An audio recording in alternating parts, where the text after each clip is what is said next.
Streaming now so people can listen in. Oh, in that case, nobody cares about my brother's cat. I care. I'm gonna wait till we get confirmation that it is indeed working correctly. But should be good to go in a second here.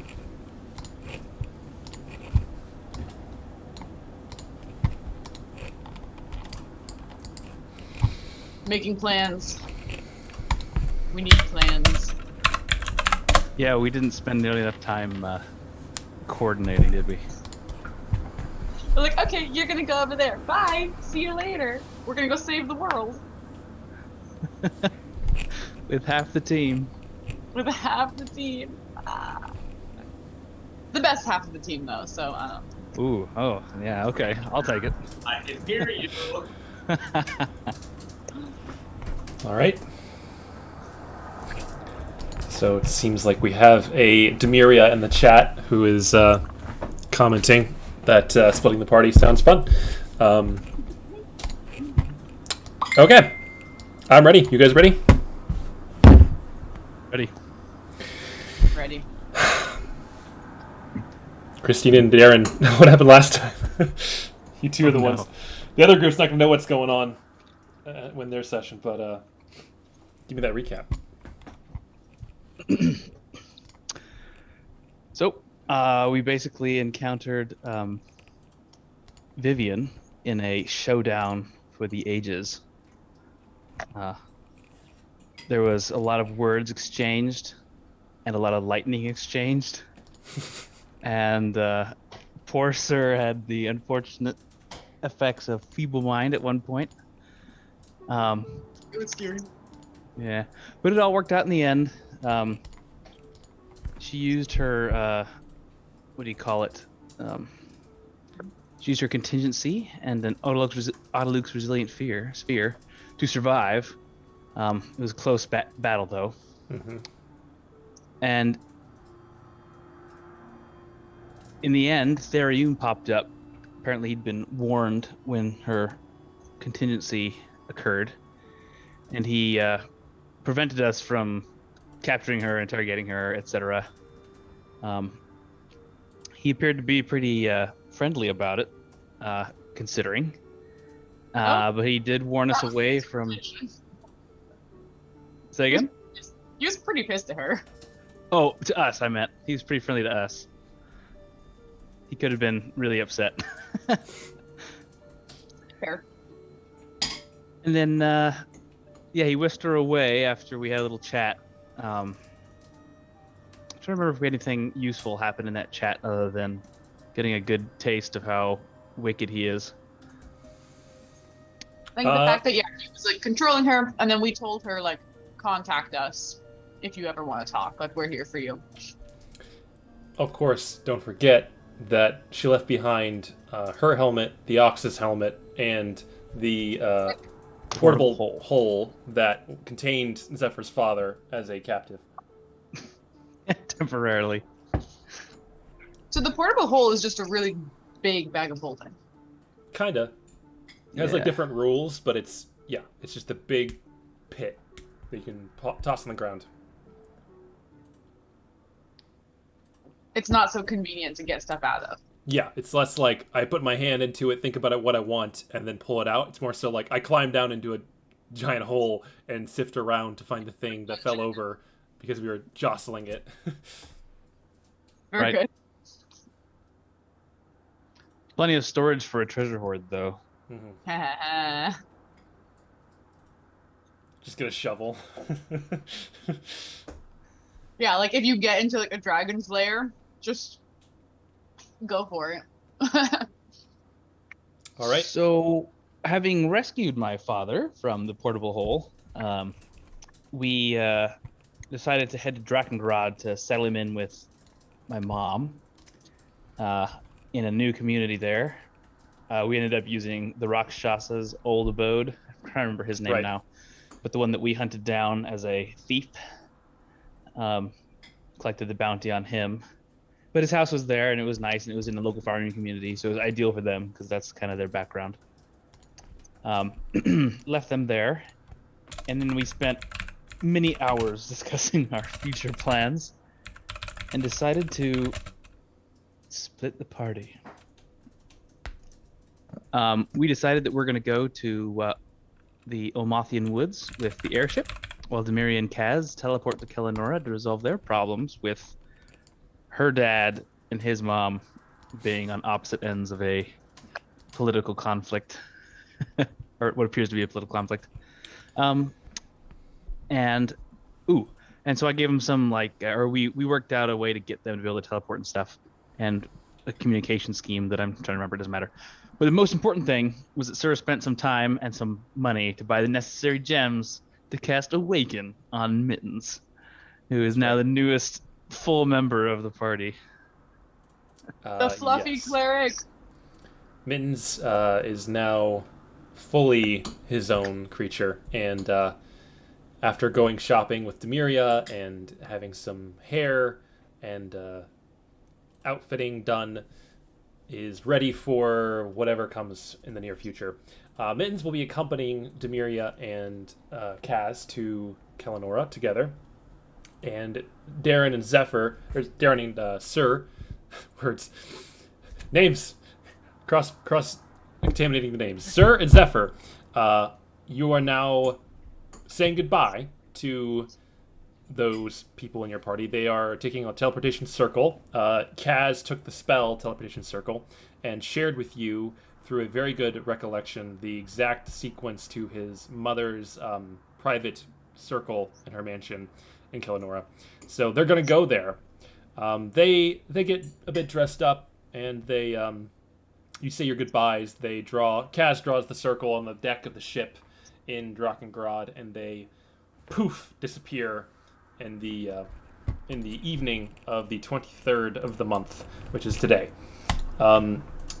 You guys are left alone on your ship. Your parents, Darren, are taken care of. Your friends have left to do their mission, and you are all alone to do yours. What comes next? So we should talk about what we're going to do before we do it. Right. Let's get the ship on the way, and then... Before we leave... Okay. I might have one more thing to do in Drakengard. So my question is, how the heck is this musical instrument supposed to free the Elder Conclave from the crystal and push back this necromantic magic? It's literally, it's not even a drum. Yeah. It's not even a tambourine. Can I spend just a little bit of time identifying it and see what it actually does? Yeah. So you do that. The item is the Tabor of Rue de Roc. Identify tells you that it has the ability to cast a few spells from it. Christine, can you read them off? It's protection of energy, thunder wave, and protection from good and evil. So, yeah, you can use charges to cast those spells. That's all you really get from it with Identify. What you make an Arcana check, Darren. Arcana check. We get our first ding of the day. 22. 22. You perceive with that Identify that it is what it's currently capable of doing is only a fragment of its latent power. There is a lot to be unlocked within this small, seemingly simple device, and you think about it, and you've heard of similar devices where, for example, a mage would channel his extra spell slots into something every single night for his entire lifespan over the course of many, many years and decades, slowly accumulating residual power. This seems like one of those things, except for maybe a bard. It is just the tip of the iceberg in terms of what this Tabor can do. And for now, who knows what it's capable of. But I want to do that. Currently all that it can do. sounds cool. Yeah, I'm going to get started on my fan. That's sick. I feel like you ended up with no spell slots for our adventures, though. Well, it's at the end of the night, right? You don't need those. Nothing ever happens at night. No, yeah, nothing ever happens at night. Exactly. Hardly. Uh, So how do I make it do those things then? Because like we're gonna go there. I'm gonna hit it. Nothing's gonna happen. I'm gonna hit it. And then we're gonna die. Hold on now. No rushing to conclusions. Do we know anyone at all who's a musical master that would, have knowledge that you don't have? What about Libret? Oh no, he was in Lysanar. So, does Drakengard have its own musical academy? Musical? No. Drakengrad's more practical. They don't have much in the way of fine arts. There are certainly bards and whatnot, but much less of. Could we maybe find somebody who is like a mythologist? Could tell us more about the legend of Ruderok and what he used it for in life? You can certainly try. You are in Drakengard. Both of you make a insight check to think about what you could do here. Can you pull up the map for us, please? Which map? The Drakengard map? Yes, please. I have a dirty 20 on that insight check. I have a 7. Darren, as you think about what could be a way to try and learn more about this ancient thing, or the entity of Ruderok, you recall the archives of Ayun, this sort of massive library, multiple tiers, filled with historical knowledge. If there's any place in Drakengard that might be able to tell you something about it, it's probably there. That was my instincts as well. To the library! Yes, exactly. To the library, says the wizard. So please, let us proceed to the archives of Ayun. I think that we might be able to find some useful knowledge there. Or just at have least one we could find something question for about who would know, right? Should we get coffee first? Oh, yeah. Absolutely. I thought that was given. 5 silver each for a nice espresso drink as you travel over to the archives. It's the evening, and it's a lot less busy than it would normally be during the day, which is good for you guys. Some late night perusing of the bookshelves. You're allowed in, and they recognize you, the two of you. You are local heroes in Drakengard. Everywhere you go, people notice you're passing. You arrive there, and the head librarian comes down and says, "Welcome to the archives. What can I assist you with this evening?" Looking for books on mythologies, and specifically this one dude. Can you give me a spelling of this one dude? Is that the title? The spelling is for the name Ruderok, actually. Forgive my compatriot. Rude his, A Rock. Rude A Rock. I'll spell it out for him. I don't personally know how it's spelled as the player. I think Sir would know at this point. It's RHU''DA Rock. ROC. Or okay. Anyway. See, exactly. Yeah. Lots of apostrophes. You explain all this, and they take down some notes, and then they rush over, and they are flipping through some large containers of indexes. After a while, they come back and say, "We have no matches for that specifically, but we do have some discussions of bards of renown, legendary entities, and a general collection. Here, follow me." She goes over to the elevator, the magical floating disc that floats from the bottom floor up to the 5th floor, and you float up with it, and you go to the balcony, kind of look down to the central chamber, sipping your coffee, which gives you advantage on investigation checks regarding book reading. And she takes you over to a small bookshelf and pulls off a very thick, old, dusty tome, slaps it down, and says, "This seems like the best point of starting to look for something that I can think of. Have at it. Good luck." Awesome. So I'll I'll let Sir get started. Actually, I'll help him with the first book. We'll go ahead and do the first book. Sir, make an investigation check with advantage. Can you do it? Oh, sure. Yes, I can do it. No, I want Zephyr to do it. Oh, I have a 19. Yeah, you do. Wait, with inspiration, that was the the bum bum. Oh, you're. Oh, we're working together, so and it's a D10, correct? Yeah. It is a 10 with advantage. 25 total. 25. Yeah. You go digging through it, and once again, you find no particular mention of that name, but you do find an entry that talks about like legendary bards of the past, and um, there's an entry called "The Bane of Dalmor," and there's a discussion of a highly magical bard whose prowess with the guitar was known throughout the land, and he would often perform in different cities, and this is remnants of the Velkian Enclave and their like legendary heroes. He was one of them, and it was rumored that he mentioned, like, as you're reading this, you see the name Rudarok in the paragraph, and you're like, wait, what? And says that like he was a self-professed follower of the tenets of Rudarok, a obscure figure in mythology at the time, not well known.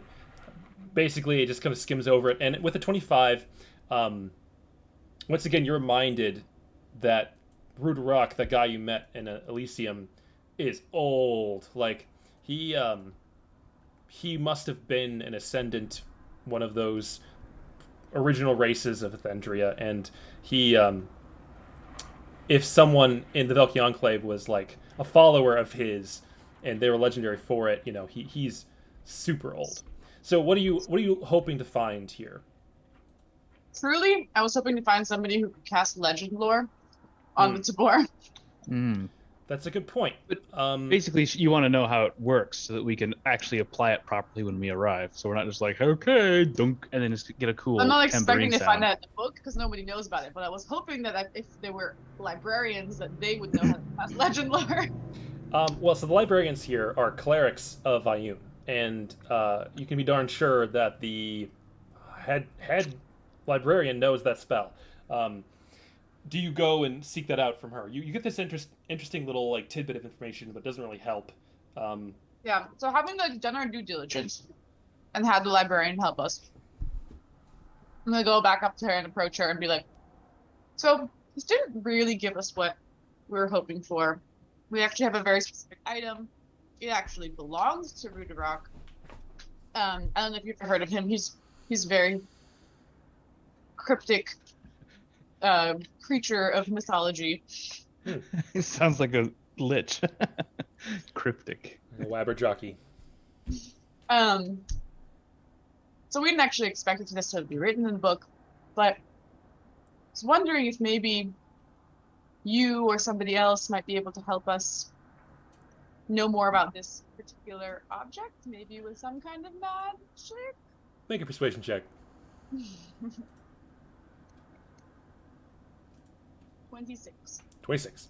She says, that type of spell is certainly within my capabilities. Generally, we don't offer these services to the public, but if you truly do have an artifact and it is of intellectual curiosity, if you'd be willing to donate to the temple, I'm certain we could make an arrangement. Oh, this is awkward. We can't really donate it because we have to give it back to him. He's dead. No, I was saying more along the lines of monetary donations to the temple to help maintain upkeep of the library and pay some of I the... prefer the way you heard it. He's dead. Yeah, we'll tell you all about your famous instrument. You had to give it to us.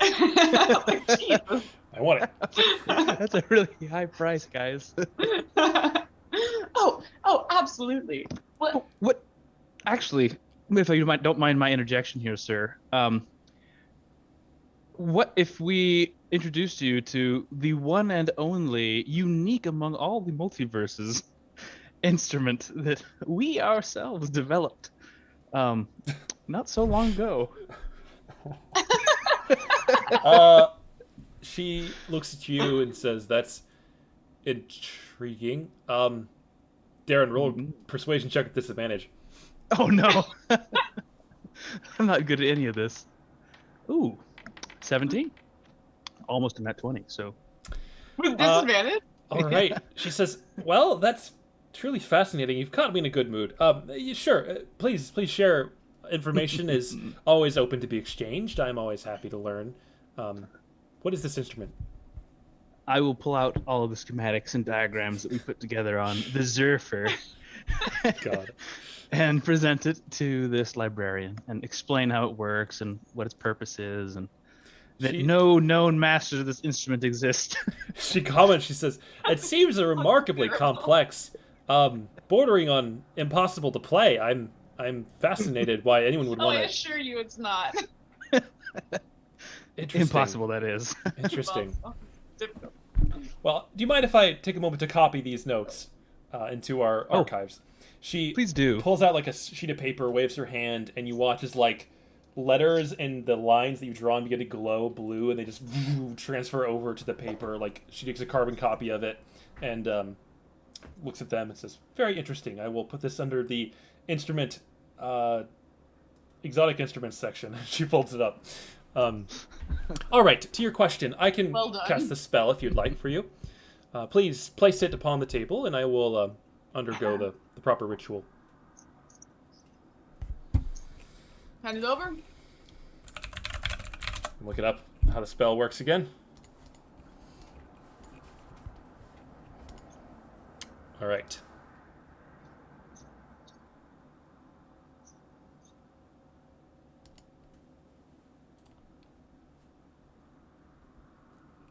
Okay.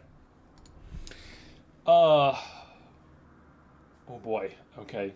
I need to think about my deep lore I'm here. gonna tell her what we know about it so far.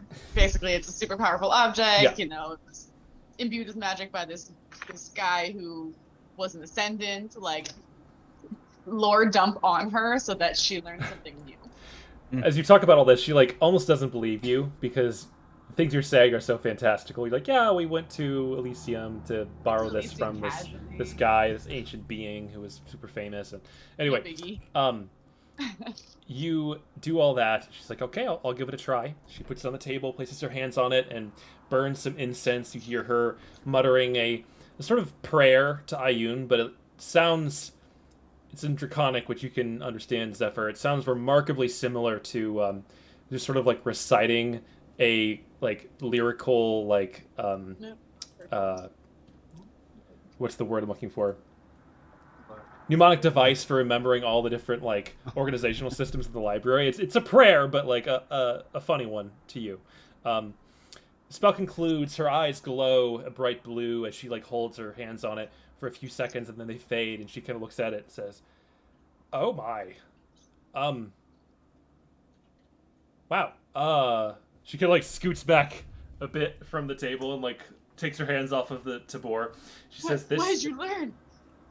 This instrument, this tabor, has been handed down through the ages. It contains the power of the great bard Ruderok from a time far, far in the past. We knew that. It is just a simple tabor. It is wood and what appears to be some kind of animal hide, but there is a great enchantment laid upon it. From Ruderok himself, he imbued it over many years. It was used in the Great Sundering, apparently, which I find to be highly dubious, but the spell does not lie. And she's, again, you can see she's like overwhelmed and like processing. She's saying things to you that don't have context for, and she's not explaining them. She's just like reeling from seeing all the stuff that's contained within this instrument, its history. And she kind of like composes herself a little bit and says, well, again, it was a childhood instrument that the bard carried with him his entire life. He used it in his first performance, and he used it ever since as a backup instrument, and he used it to work his great feats of magic. The sealing of The what? She looks confused for a second. Both of you make insight checks.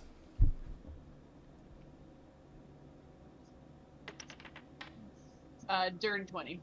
Good. I have 11. Sir, you can tell that like she looks confused. She's like holding a memory in her mind, and she's trying to describe it, but it doesn't seem like she can. She says like the ceiling of the. Oh, weird. I'm sorry, I can't quite seem to remember. Do There you was mind something if else. I'm gonna do a thing. Don't freak out. I'm gonna cast detect thoughts on her. Okay. She's gonna resist just innately because she doesn't know you. What's the saving throw? Oh, Don't it's freak out. She fails. Yeah. So what you detect thoughts is you now like you can see all of these swirling kind of memories that she's gained from doing this legend lore, and you pick up all the same information. You see images of Rudarok, a brightly blue-skinned man with like long pointy ears and like small tusks and flowing green hair, who would images of him performing inside of like a massive auditorium with like thousands of people in attendance. You see him flying over a city of like untold power and wealth and performing for kings and gods even, and like it's very overwhelming, just this like influx of information. But you also see this scene. You see for a moment Rudarok poised, looking like very haggard, cuts all over his face, like bleeding profusely, holding forth the tabor and hitting it with a massive thump. This like pulse of energy waves outward, and as it like passes outward, and you see in your mind's eye, you get this descriptive sort of analysis of what's happening. It's like Rudarok taking the tabor to execute his greatest work of magic, the sealing of, and then like you get to that point, and all of a sudden that like the memory, the words, it's just void, like nothing, and it's very odd and kind of uncomfortable as you try to like you're familiar with this detect thoughts, the magic of it. You're trying to feel it and see it, but there's nothing. Every time you try to grasp onto it, it just slips away. like they've sealed away the thing itself, and we can't even think about it anymore. As you kind of back away from it, and she says, "That was rude. I was trying to explain everything." You get the sense that like whatever work of magic that he did with this thing, it was so total that it has removed all descriptive or recollection of it from existence in whatever form it could be. So, how do we activate that? I mean, that kind of sounds like what we're looking for, or something along those lines. Make a history check, sir, having detected thoughts on the legend lore. I'm gonna get some water. 19? 19. The idea of something being wiped from all Honestly, memory is insane.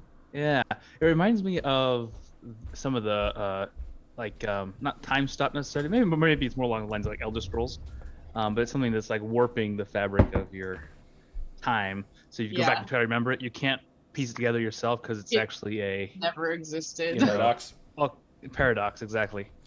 Should 19. Mm-hmm. You get the sense that the only way to unlock the true potential of the tabor is to use it, to practice it, to cast spells with it frequently, and get familiar with how to channel that power within it. And I'll tell you mechanically, it's use it and cast spells with it frequently. The more you use it, the better attuned you'll become with it, and at a certain point, it will begin to communicate with you more, and you may gain more insight into its functioning. Whoa. Well, you just keep casting detect thoughts on random people, and I can't cast detect thoughts with it. It's all very above board with the tabor. Oh, it's not a spellcasting focus, is it? It's just the charged based spells. Mm-hmm. Yeah. it's all like protection from stuff, not so much mind control stuff. Well, if I'm not mistaken, the creatures we encountered last time in the Olmathian woods would probably fit into something you'd want protection from. I think that's true. Probably. Well, this has been incredibly helpful. I'm sorry for the tech thoughts. It was just I needed to get an idea of what was happening while you were thinking it. I didn't want the thoughts to leave. I apologize. That was rude. I understand. It's just a little invasive. You know, people are a little edgy about mental connections and invasive probes here in Drakengard after the Ox and whatnot. Ooh. I will give her 10 gold for the trouble Oh, thank you. I will put this in the coffers. as a donation. And Zephyr, I think we've gotten what we need here. Do you have anything else? I think we're ready to not be ready. But yeah, I think we're gonna get all we can get from this. All right, let's head back to the airship. Take off. All right. At this point, it's late in the night. You probably can go to sleep and start in the morning and be easier to do than try to ride through the night. Your call, though. Do you want to try and go all night or go in the morning? So remind me, you were talking about the difficulty of flying the airship without any other physical crew members other than Sir. Yes. I've used unseen servants for this purpose in the past, but it might be better if we just go in the morning when I've got rest and I'm prepared for this. Yes, you do get the sense that, like, you can do it with the number of unseen servants you can have and Sir's help. You can certainly fly the ship. It's just a little bit more dicey if you don't have as many hands, as many like clearly, informed, helpful, dexterous hands like Demiria to climb They can the make rigging. decisions for themselves. Yeah. Maybe better to do that in the daylight then. Fair So- enough. All right. I guess I'm gonna that- practice this thing tonight. Sure. Yeah. How do you practice? I am going to interpret that instruction as I should cast as many spells as possible with it. So I'm going to use like the one charge version, which is protection from evil and good. And I'm just gonna be like, hey Zephyr, come here. Bonk! What do you pick? Ah. Or is it just everything? I forget the specifics of the spell. I think it's actually... I don't know what it is. My memory would make me think it's everything, but It's like What do you mean? you don't like pick what subtypes. It's just like all things that are evil. Or like it all... is not protected from evil or good, for instance. It's protected from aberrations, celestials, elementals, space, fiends, and undead. Yep. Disadvantage on attack rolls, can't be charmed, possessed, or frightened, and then advantage on saving throws. Yep. Sounds good.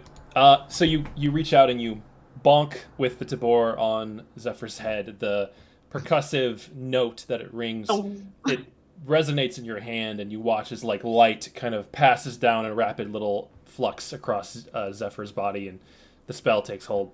Could have used this back when the bagman was giving me nightmares. Oh. Would have been nice then, yeah. Let me think. What level spell is that? Level 1 or something. Write down. This is on you to keep accurate track, Christine. 1. Wait. You have 1 point. I will do the same to myself and to Nasher. So that's 3 level 1 spells. Mm-hmm.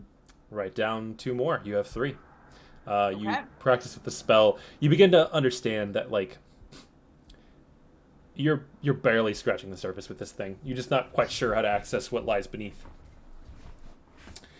All right. You guys go to sleep feeling well protected from danger and get a long rest.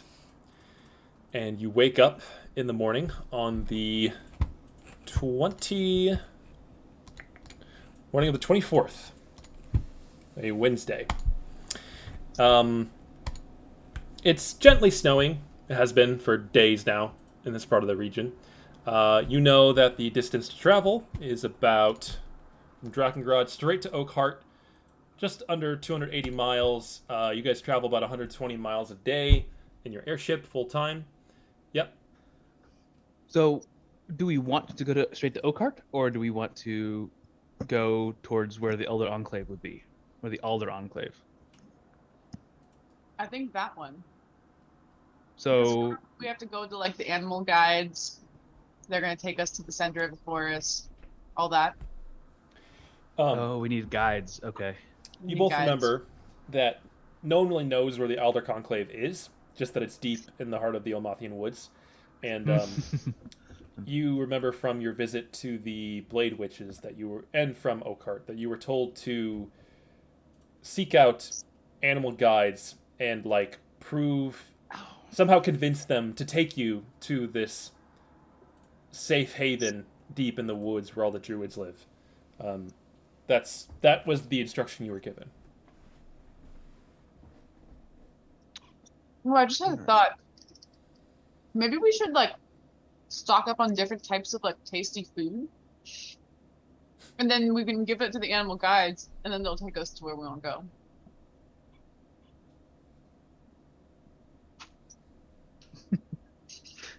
There's no reason we shouldn't stock up on tasty foods. Is that what you said?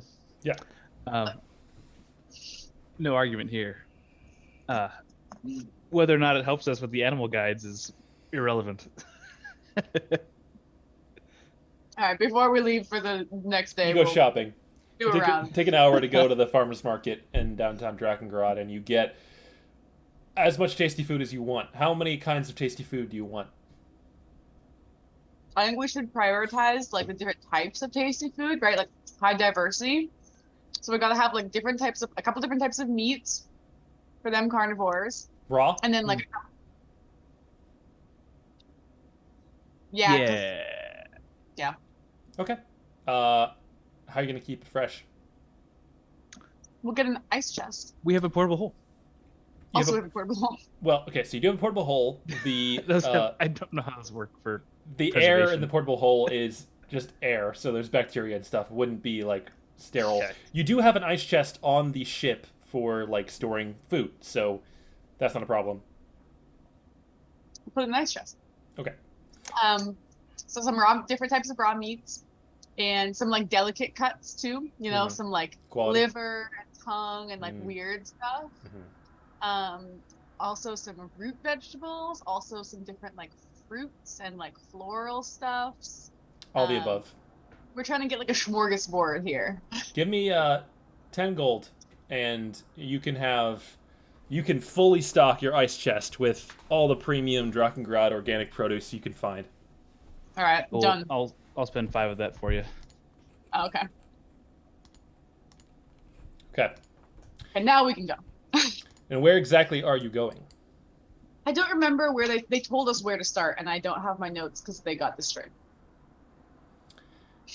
What? Long story. Okay. I believe that you mean the Blade Witches or your family? Oh boy. Who told us that? Okay. I think it was Avagario. Right, through the Blade Witches. Avagario. Even though you don't know him by that name. Oh, yes. He's just the lantern. The lantern of preternatural knowledge. Flash the Blade Witches, maybe. Yeah. They would have told you They were just down here in Drillport. I believe they told you that it didn't matter, that the animals would guide you there, but you had to go to the deep forest, which was a massive region. So. Okay, so let's just start in Oakhart, and then we'll go. We'll figure it out. Yeah, Oakhart's like, right at the edge of the deep woods. So. Well, clearly the crystal creatures were there, so that's probably closer than anywhere on the south side to the Alder Conclave. Assuming that that's the center of the darkness. Yeah. Okay. All right. Good plan. To Oakhart. You guys depart from Drakengard, lifting off in your airship, pulling the moorings. Darren, how are you navigating through this? So all of the physical actions will be taken by various unseen servants. If I can summon 6 of them in 1 hour, then Yep. I'll have 6 of them for 10 minutes. Yep. And then what'll go on there is that while they're off doing like things like wrapping down ties and such, I'll be doing all the mechanical engineering sorts of things at the wheel, and Sir can take care of all the other technical dexterity-based things that might have to occur. Okay. So you will And of course, man. shouting orders and stuff, You'll man the wheel, and Sir will do things that a person needs to do, and your minions can run about doing other miscellaneous tasks along the way. Sir is like, you want me to do things that Demiria normally does? Okay. If you want, it's still the first day. Like getting started, taking off is one of the hardest parts of flying. We could cast fly so you can get around the ship really easy. It's not a big deal. Okay, that sounds fun. Okay. So that way, Sir can handle all the laborious tasks Demiria would normally handle. Sounds good. Yeah. So you leave Drakengard, and you fly northwest all day along the coast of the Bay of Denalis. You are heading towards the general direction of Greymore. You'll fly more or less over it, and yeah, you get a full. We should drop something nice for them. What do we have? You have a bunch of raw meats in a fridge. Yeah, raw meats and Raw meat exotic from the fruits tribe. and let's see, what do we We have a have? couple of with gems. I still have some tents from day one. Sprinkling Back. precious gemstones off the side of the ship over this town. I want to give him a gift. Well, you have all day to. It's like the afternoon of tomorrow that you'll be flying over Greymore, so you can prepare something by then. Okay. I'll think about it. Yeah, the first day passes uneventfully. So, at the end of the first day, I will ask Sir, is there anyone from your hometown or people you know that have been taken by the darkness? Because I could potentially attempt to scry said creature using my new, very expensive silver fan to, make a scrying cloud. Sounds very cool. It won't have good odds, but What's going on? Sorry, tell me who they Christine. are. I turned on background music for Foundry. If you don't want to hear it, you can mute Foundry. Yeah, I'm figuring out where that is. It's the music tab on the top right. Ooh, I'm getting a lot of sound there from her. Yeah, that was really loud. Sorry. Very good. I don't think that's how the darkness works. It doesn't like take people. Nick, correct me if I'm wrong. Yeah, that's right. You don't know of anyone in your village who has like had the crystal growth go fully out of control. I guess maybe a better question would be, did you know any of the members of the Alder Conclave? No. You don't For know any of secret, them. right? You recall from your childhood, you saw a archdruid once. They came to visit your town, and it was like a big hubbub, and they were very like quiet and reserved. They had simple cotton garb, and like they had strange growths. Like they looked like they had horns, but like antlers, not like typical like tiefling horns or anything like that. So very like bestial and kind of primeval in their demeanor, but very revered and obviously like wise. All right. Sounds like you wouldn't know anybody necessarily that would have, been crystallized or something. So no worries. Yeah. I mean, that's a good thing. That's a positive. I will again try to practice with the Tvor tonight in the afternoon, and specifically I want to try the second level power, which is Thunderwave. But I don't Okay. really want to do it on the ship because that sounds like it would destroy things. So Zephyr, if you're all right with it, I was hoping you might be able to cast Fly on me, so I could just go out into the. Oh, sorry, Christine. If you want the music to stop doing the thing, on the very top right, there's global volume controls. If you turn them all down to 0, then it won't play any music at all. You could also just drop it to like 1/3 or something, and that'll I did, but maintain it it. changed. Like when I think the song changed. Each and song updates the total volume. So if you do the global volumes to nothing, yeah, that'll fix it. got it. It didn't refresh my globals when it played the next song, so. Good. Yeah. Yeah, can you cast Fly on me so I can go like boom? I would go. Well, I guess I probably shouldn't leave the ship completely unattended while it's flying along. So yeah, I'd cast Fly on you to let you go do your thing while I monitor the flight of our priceless vessel. All right. Priceless so Periton. you, sir, are now flying. What do you do? I want to go out like, I don't know, 50 feet off the edge. Be like, woo, riding some wind currents. I'm gonna take my tabor and go, boom. All right. You cast Thunder Wave, and as you naturally bring your hands together, slapping it onto the tabor, the shockwave that emanates from the blast echoes out. It's twice the radius it normally would be. Ooh, that's a big deal. Super thunder wave. I'm like, dude, that was so cool. So it is a cube. So instead of radius, it would just be twice the size. Yes. Yeah. I guess cube. So Twice the volume.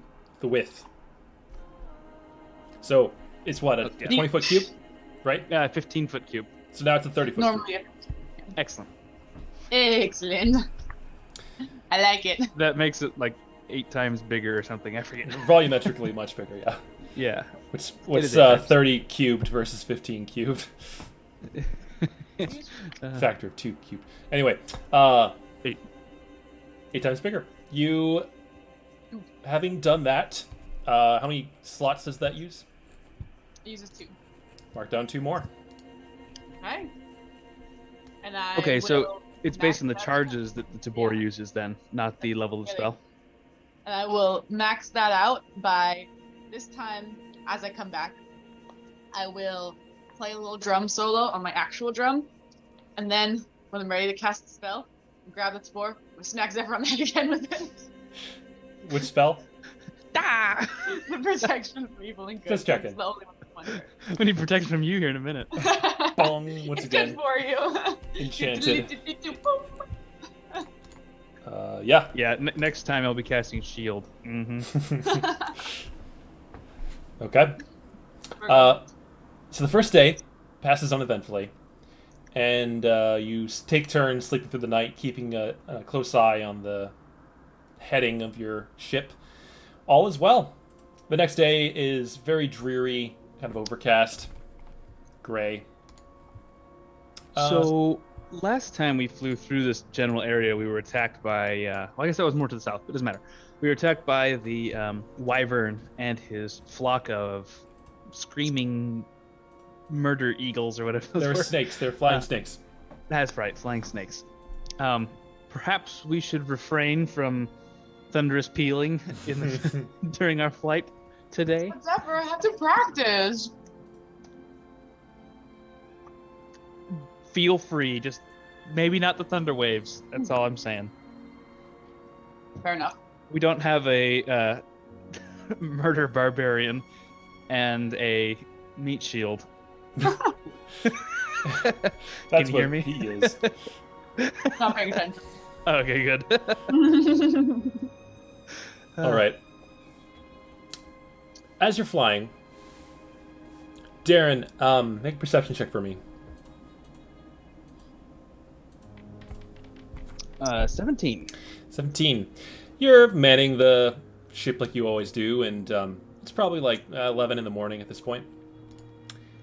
As you're looking around in the open sky, enjoying your trip, something begins to feel a bit off. There's sort of like a tingling on the back of your neck. The hair on your nape kind of goes up, and you feel goosebumps spreading as the air itself around you, the temperature seems to drop slowly and suddenly. Okay, it's getting cold. So I'm going to start with just some prestidigitation to keep myself warm. Okay. But yeah, I'm going to pay attention to this because does it seem like the weather is actually any different than previously? Like, would there be explanation for why it's kind of colder and You kind of look around and look at the goosebumpy? weather. It doesn't seem like anything is changing, but then you see off to the east, over the distant like edge of the ocean shore, part of the overcast sky. You watch as it rapidly, suddenly, wildly, unnaturally shifts in like what you would imagine. Wind doesn't move clouds that fast. The clouds just sort of separate and open in a massive hole, and suddenly flickering, flashing into view, and suddenly suspended there, motionless, you see Stjarnaheim floating over the ocean off the east coast of the continent. Last time you saw it was actually very near this region in Greymore. It sits with its massive, gargantuan mass of land covered in trees the size of skyscrapers, buildings the size of skyscrapers, but that's the best you can guess based on the distance. It just sort of flickered into being and displaced all of the atmosphere in the region when it did. Oh, jeez. Is this higher than us, level than us, or like what kind I would of say like? it's about your altitude. It's just far away. Right. Pretty far, like So- probably 20 miles at this point. So effectively, it just completely teleported the entire city into that air volume, displaced everything that was there, and are we about to get like a thunder wave? Make an insight check. 23. You squint. Very far in the distance, you see a pressure wave traveling over the tops of the trees. Oh shit! So I think if you climb, there's less air. Yeah, climb. Okay. Let's escape this maximum warp speed for the ship away and up from this thunder wave boom. As the air front comes rushing towards you all, you What do see we do? there are leaves, there are the cloud, it's like pushing clouds ahead of it. Suddenly there is a freak shift in the weather, and hail begins to fall from the sky around you, pelting onto the deck. Oh yeah. We're entering into a skill challenge at this moment in time. Okay. Oh crap! Of all the days not to prepare a thunder wave. You got Thunderwave back at the Thunderwave?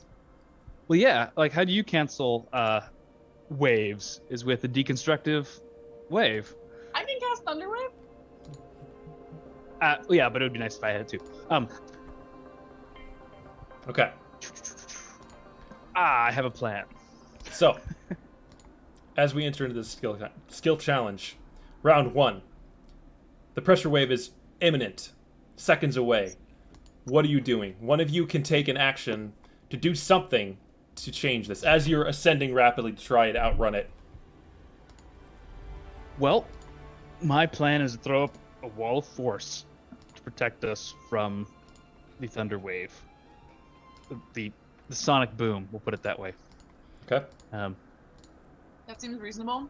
I would Thunderwave and Thunderwave because I trust Zephyr. Yeah. So it looks like I can do 10 by 10 panels, which is 100 square feet. I Okay. can just put that in front of the ship in a nice It's square off pattern. the right side of the ship towards the coast. So, yeah, you're going to throw up a wall of force to try and defend the ship from the oncoming pressure wave. I like it. Make a check for me. I'll let you pick. I would think Arcana, but you can tell me what kind of skill check you're trying to do with this. You are correct. I would use an Arcana check. This is a it's not like it's a physics check. An Arcana is about as close as it gets. So,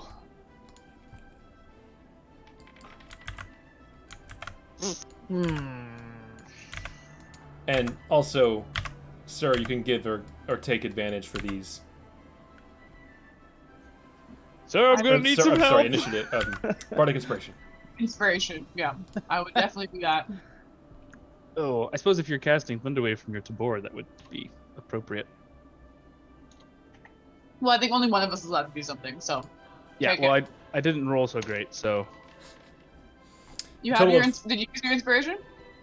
Yes. So, I guess I'm gonna use my reaction to give myself some guidance from my Astromancy archive. All right. Because I'm doing pretty pathetic right now. Okay. The total of all of that is 16. 16. That's a failure. As you throw up these walls and make a long line, you're like, maybe this will block it, but you didn't account for the rising of the ship and the timing of it. And as you rise over the walls slightly, the pressure wave hits, rocking the boat violently. The winds coming with it. Both of you are knocked to the ground, and the sound of the rushing wind, the pelting hail all around you is pretty overwhelming. That's a failure. You glance up and you see the mast of your ship is like, it creaks horribly, and as you watch the base of it, you see splinters like crack in the base of the mast. It just took some damage. Not my ship, Nick. Not my ship. Okay. Oh. That's round 1. You failed. Round 2. Defend your ships ever. As your this initial gust of wind offsets and now it like settles down a bit, the hail is still pelting down. These hail chunks are huge, like baseball sized. You watch as one like slams into the deck and leaves a dent. Both of you look up. Hail's coming down. It's gonna start hitting you guys pretty hard. And Zephyr, you have the insight. This will probably shred the sails too if it goes on too long. What are you guys doing? It has to be Sir's turn now. Darren did his thing. How is the length of the sails on the airship? Like, what width are they covering? If we're going with this scale on Foundry, let's say they are... The main mast sail is 50 feet wide.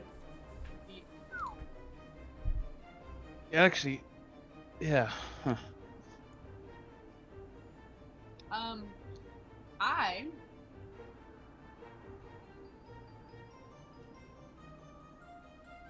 gonna do something. I'm gonna do something.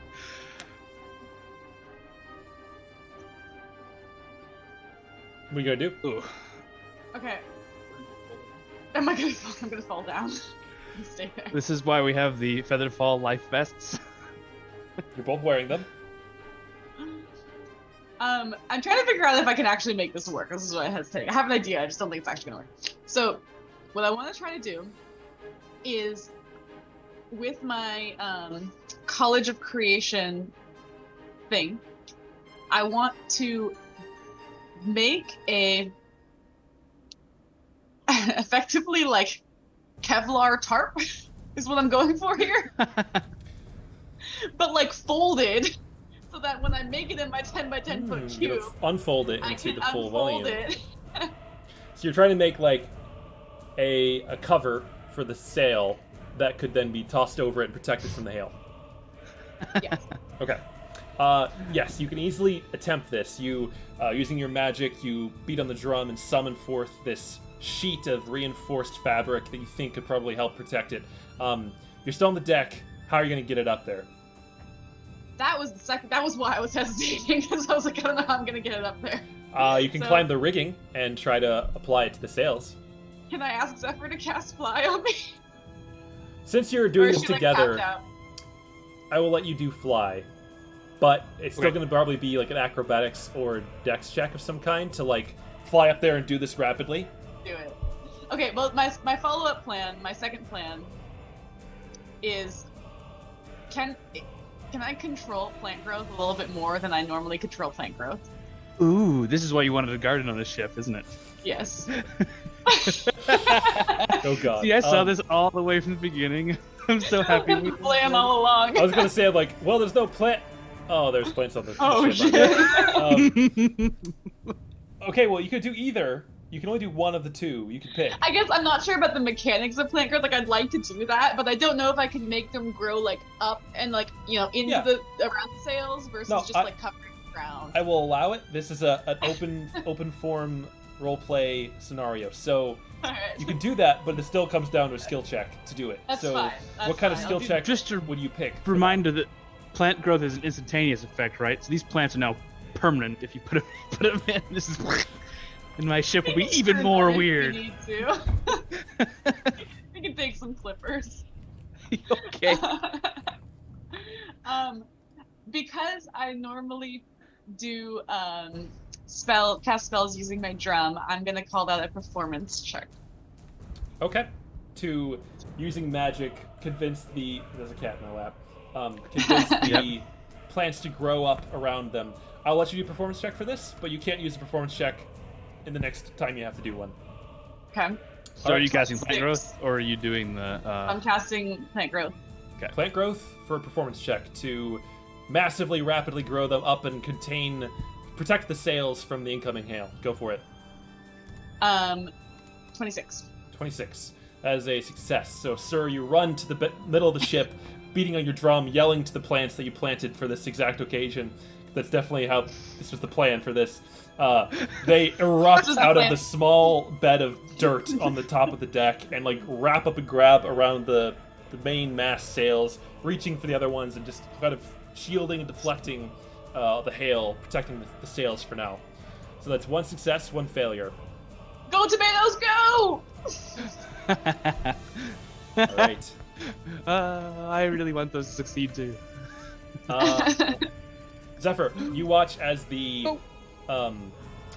clouds directly above the ship, they like shifted horribly at first, but now they're kind of compressed. And in that compression, you watch them get much darker, and you watch as lightning begins to arc through this rapidly shifting local storm that is occurring.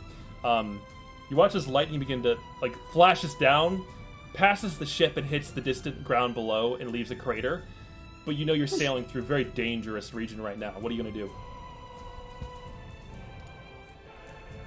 Okay, so this is why I wish I was a druid, because then I could just be like, I control the weather. But that's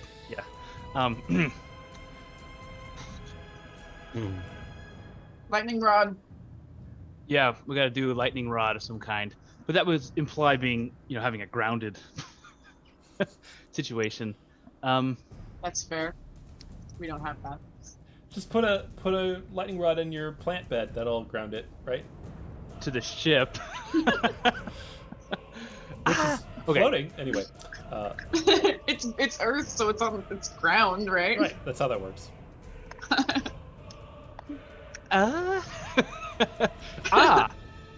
Okay, so shoot. I doubt we just have like a rope of copper or something. We have a rope of climbing, which we could coat in copper. So could I coordinate with Sir to use his creation for a copper coil that would, I don't know if that would even work physics-wise, but it doesn't matter. A copper coil that we could hang off of the ship so that it drags on the ground as an anchor to the earth. And it just drag on the ground below us, literally. And it Sir, do you want to utilize that ability for this? Hell yeah! Okay. That lightning is scary as fuck. You, as you're rapidly and- doing this, go ahead. I was gonna say, if he's doing that, then I'd be like, ready to. I guess you wouldn't be counterspelling actual lightning. Can you use the lightning bolt spell to redirect the lightning that is in the air?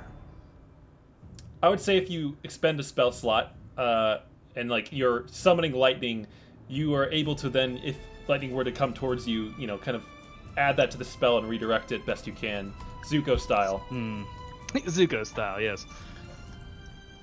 Okay. So you use the third level spell slot for lightning bolt. Sir, you use your ability to create this very long length of copper coil. The cat keeps moving. Get comfortable.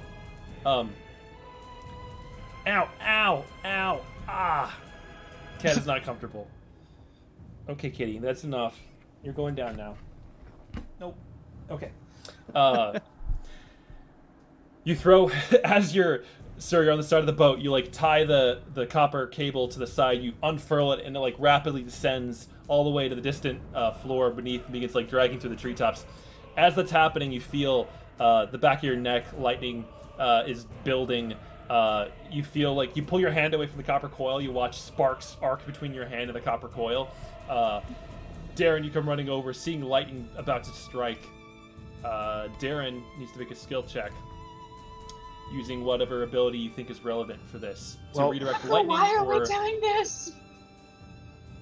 Yeah, what's happening? Okay, so the appropriate response would be, once again, Arcana, because it's a situation of how can I use this magical lightning to redirect real lightning?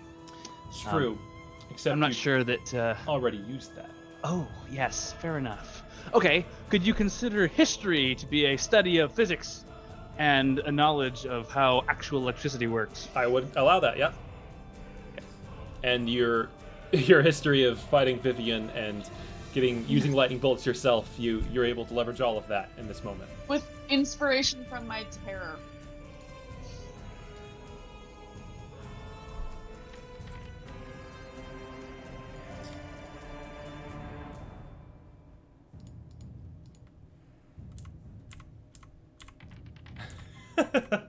What? Are you being silent, or can I just not hear you?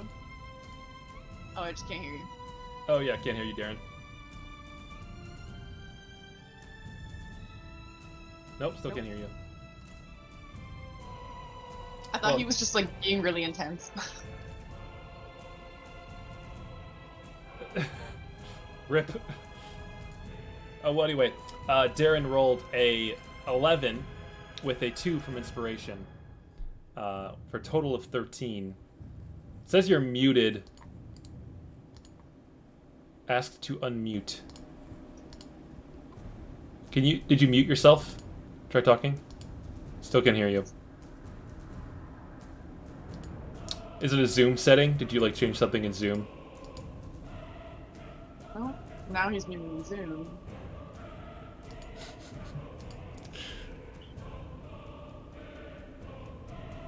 We'll let you figure that out. Do you have a backup mic? Does your webcam have a mic built into it? Oh no. Oh no.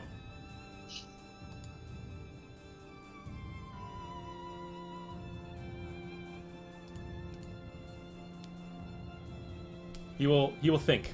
In the meantime, that's a failure. God damn it. All of that course work. it is. Like, God damn it. The lightning comes down as Zephyr, as you're trying to you grab onto the cable and you reach up to the sky with lightning crackling in your hand, and all this occurs, and then lightning strikes on the other side of the ship where there's a ballista and a large amount of stuff gathered there. Well, what I was gonna say is, all this work, the lightning doesn't hit you. It hits over on the other side and doesn't even get close, blasting the central mast. As it comes down, you see more horrible cracks forming in it. It's pretty badly damaged and splintering off the side. I will say what you've done protects you from further lightning. It will kind of guide the lightning away from the ship now and then. But in this moment, it wasn't fast enough to truly bring the attention away. The main mast is groaning horribly and not looking great. Mending. Okay, sir, your turn. It's 2 failures, 1 success. The ship is looking bad. You don't know how long this storm is going to last, but the current issue is the main mast is teetering on the edge of falling apart. What are you doing? Casting mending on it 1 billion times. Okay. You run to the central mast, putting mending to try and fix it. Go ahead and give me a check that is relevant to that.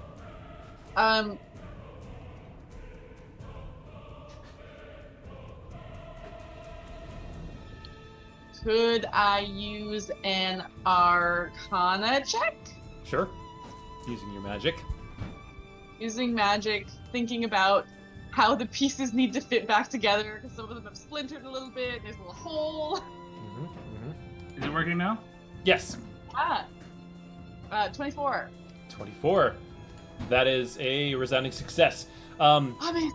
So you run and you cast Mending, and you watch as it bends a solid inch or two. You cast Mending, and it goes back to the central line. You're running around slapping and healing over these cracks as they're forming, but they're still actively forming from the intense wind and the hail battering on it. You're just keeping it at bay right now.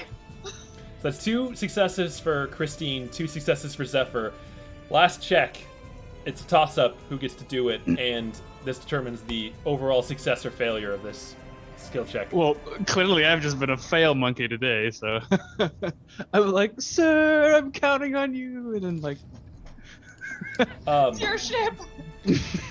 so Darren, as you're looking around, frantically trying to keep track of all this, you glance off towards Stjarnaheim, and you watch as it flickers and then just blips out and is no longer there. It was only there for maybe 30 seconds. Well, if it disappears, right? You have this volumetric. Now we're gonna get sucked in. With that, That's exactly what's gonna happen. as you're holding on, you see suddenly the wind begins to pick up and rush past you. What are you guys doing as you get the sense that you're about to be, both of you, yeeted off the ship with this vacuum of rushing air? I'm gonna cast Web from my carapace of creepy spiderness and be like, "Hit!" And my intent was to put this around the mast to hold it together, but I'd rather just catch us so that we don't go flying off. Gotcha. Okay. If I could do both in one, that would be even better. But can you cast it I multiple might times? leave it up to Sir. It's a concentration spell. It makes more sense to cast it once. I'll say you both get to contribute to this effort. So you can use Web, Darren, to do. That's your contribution. Zephyr, Sir, how do you want to try and help? So is the danger that we're gonna fall off the ship, or the danger that the ship's gonna break? Both. Yeah. So immediate communication wise, we can always fly back up there, but the ship falls apart. That's the end of the world. So. Yeah. I guess it's a quick ideas, and then And then we gotta do the thing. I am going to do the first thing that comes to mind, and I'm going to polymorph into a giant octopus. And right. then hold the mask together. Okay. all right. Okay. Then I guess I'll throw Web over her and the mast and attach myself to it using my spider arms. Okay. So, Sir, you probably morph it That's never yourself been said before. into a giant octopus. With your multiple 8 legs, you grab onto the grating on the ship, you wrap your arms around the mast and try to hold it all in position. Zephyr, you run over, casting Web, trying to spin a net to hold it all together. You climb up the mast with your spider legs on your corset and hold it all together. One of you gets to make a check and tell me. I'll give you advantage on it because you're both doing an interesting contribution here. It's probably going to be strength or maybe intelligence based, depending on how you For the approach it. octopus, it would be strength. For the web, I could make a investigation check to determine where on the mast the cracks are the weakest and where the web should go. I would allow that. All right. please take the inspiration. Oh, you can count on that. So you have advantage on both inspiration and the roll.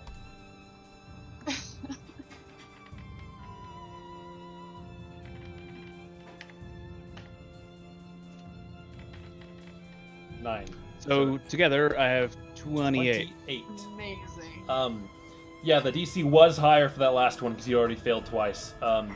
But because of that, with a 28, you buckle down, holding on as tight as you can, and this sucking rush of air makes the ship twist and does a full 360 rotation as it's spun off of its actual course. However, in that moment, you all hang on, you keep the mast intact in spite of everything. as you spin horribly through the air, That is so horrible. barely hanging on. The visual of the octopus staying in the same place. It's just like... All right. The wind dies down. The air clears. The last hailstones clatter to the floor of the deck of the ship. And as you both stand there, like, freaked out, it returns to a relatively clear and normal day. This seemingly freak occurrence no longer a concern. I'm going to hug the gross octopus, like, yes, you saved my ship.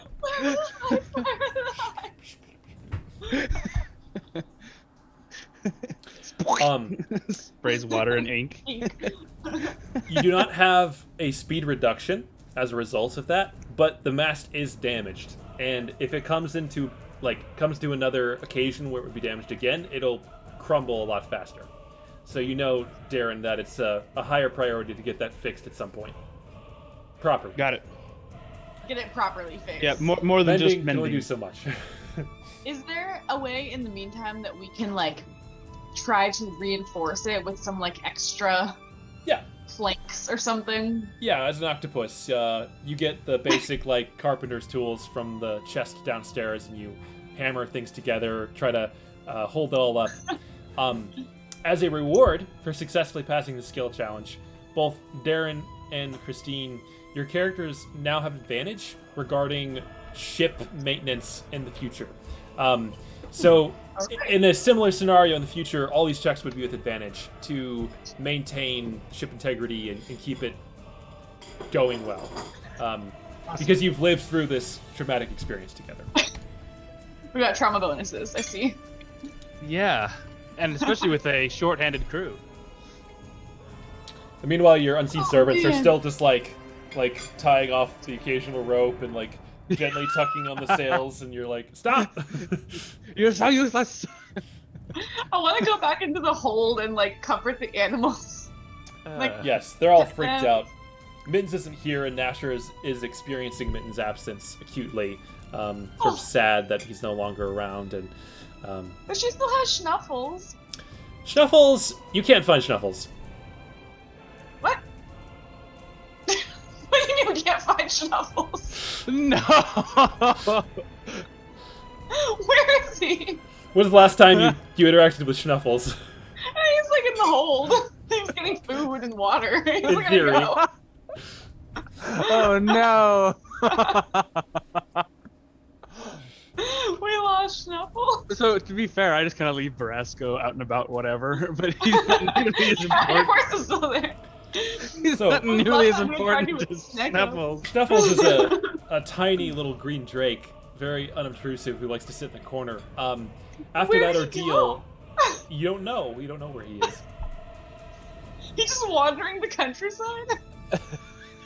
Pug face. Bah. It's like he's gonna die. He can't feed himself. He can't.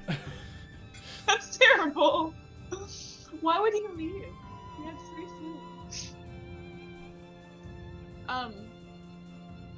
That's so sad. I guess I'll go comfort just Nasher then. Is Nasher still there? Yes. Asher couldn't leave.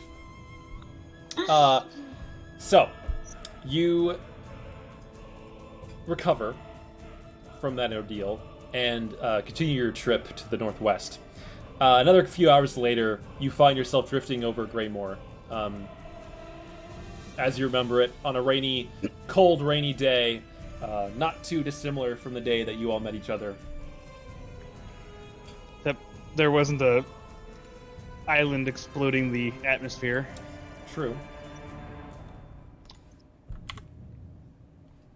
Put Sir back as Sir and not an octopus. It looks like an hour, doesn't it? Yeah. If you want to be an octopus for an hour, you can be. Meh. Oh boy. So did you think of anything to send the people of Greymoor? What if we just drop some gold? Like, here's a present. We have a copper rope hanging from our ship now. Oh, so that we have that copper rope, it only lasts for a certain amount of time. Mm-hmm. A couple hours. Okay. Okay. Kitty, I know you want affection, but I cannot give it to you. I cannot. No, come on, buddy, come on. Oh, come on. Oh boy. Okay. Yeah. So you just chuck gold coins over the side and hope that they don't hit someone on the way down. That's correct. Oi, Okay. I'll levitate a bag of gold coins down Okay. there. Cat. No. Oh, with a note, of course, saying, with the gratitude of the Greymoor gang for use of the name of your town. It gently descends to the center of town where you hope someone of good repute will collect it. And you pass over Greymoor.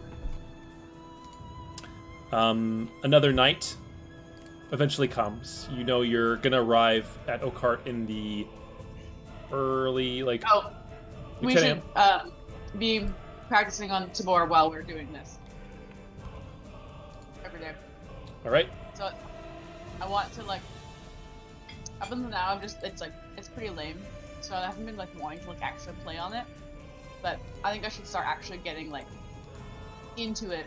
So I want to try to play the Ballad of the Greymoor Gang, but, using the Tabor. Okay. Yeah. It's a lot more simple, but, you get the basic beat, and you do practice. Make a performance check for me. 26. That counts. That counts as 2 to your total that you keep adding up.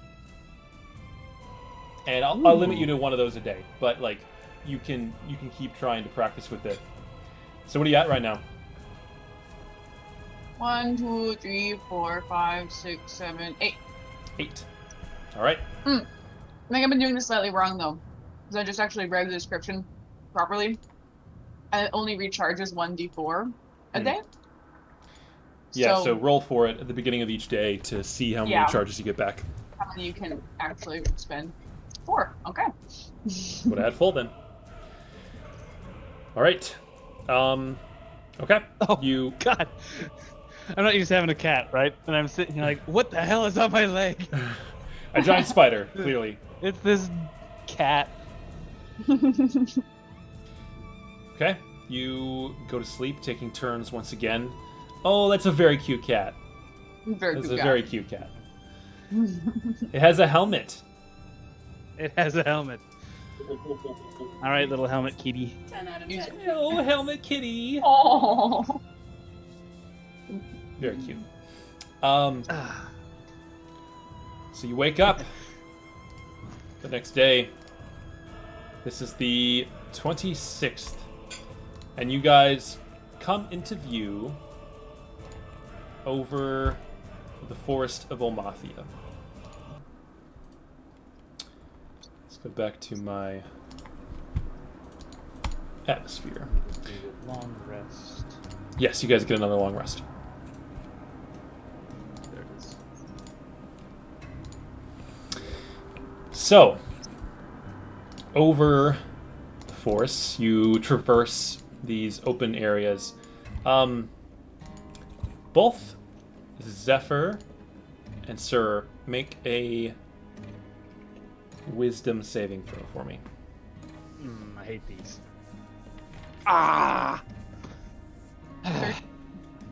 What'd you get? Well, Christine? needless to say. 13. Yeah. Nothing in particular seems to be happening, but as you get closer and closer to Oakheart, it's very subtle. But, Sir, you begin to find yourself humming gently to yourself, unconsciously, and it slowly comes back into your awareness that you can hear the hum again. It's a little louder than it was before, more present. Darren, you can't hear it, but Despite my 8. But as you come coasting in over Oakheart and you spin the wheel, you notice on the back of your hand a patch of small little pebbles, blue in color, protruding from your skin that seem to have grown overnight.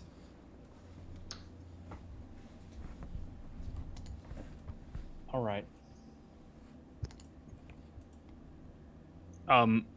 Is it a poison? No. Okay. It is a mysterious and ancient curse. It does not. It's not poison. Very disappointing. All right. Well, I think it might be time to finally use this tabor for real. I want to try to cast protection from evil and good on Zephyr. Okay. You cast Nice it on. little honk. How long does it last? It's only 10 minutes, Okay. but I want to see if it makes her feel better. You do that. Add another tick to your total. It doesn't really seem to have any overt effect on Zephyr. The crystals stay the same. Sir, as I'm you going reach to up, cast it on myself as well. you reach up and check. They've grown.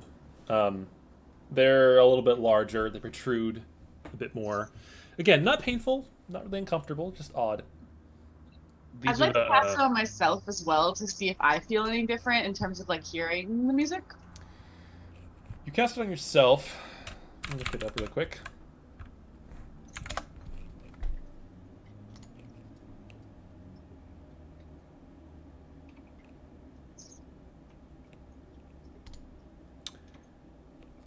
No. Nothing seems to change for you. Curiously. Okay. Well, I thought this thing was going to be a lot more useful than it is. It has not been very helpful so far, has it? I anticipate some awesome thunder waves, at least later on. It does do that very well.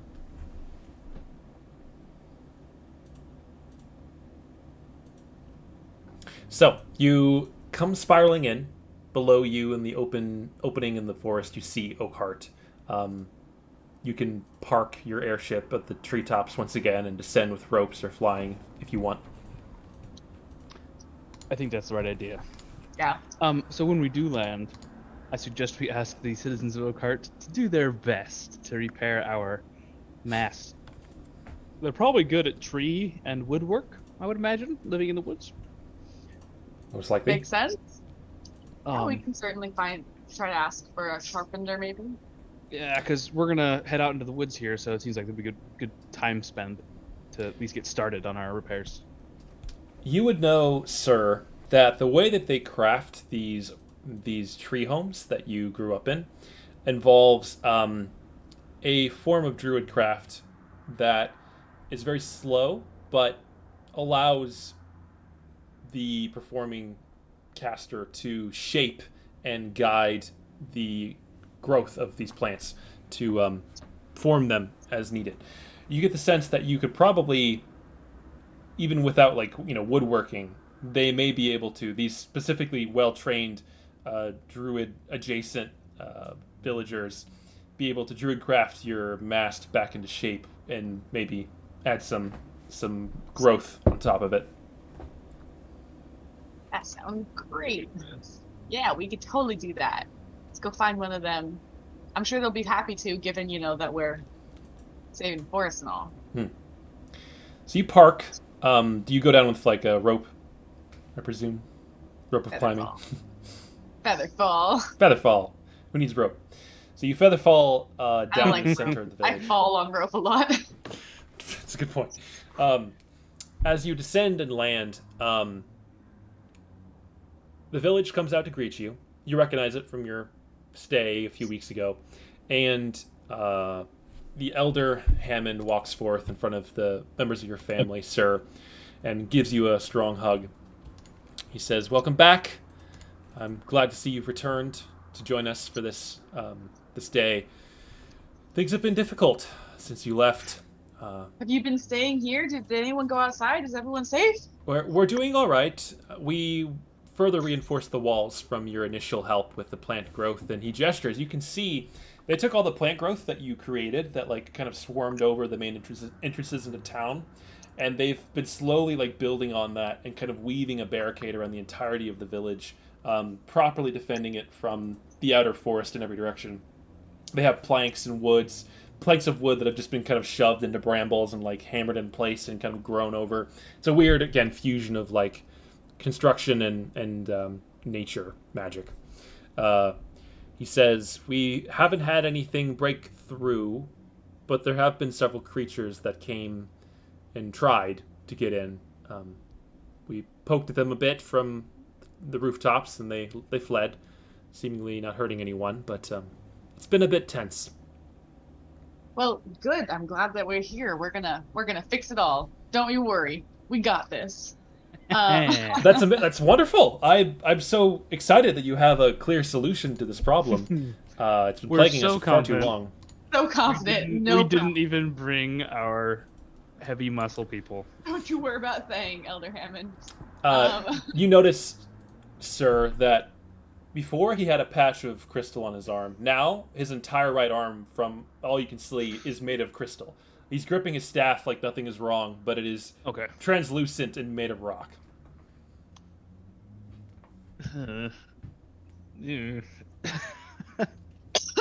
So we should go talk about the plan. So there is a plan. It's a really good plan too.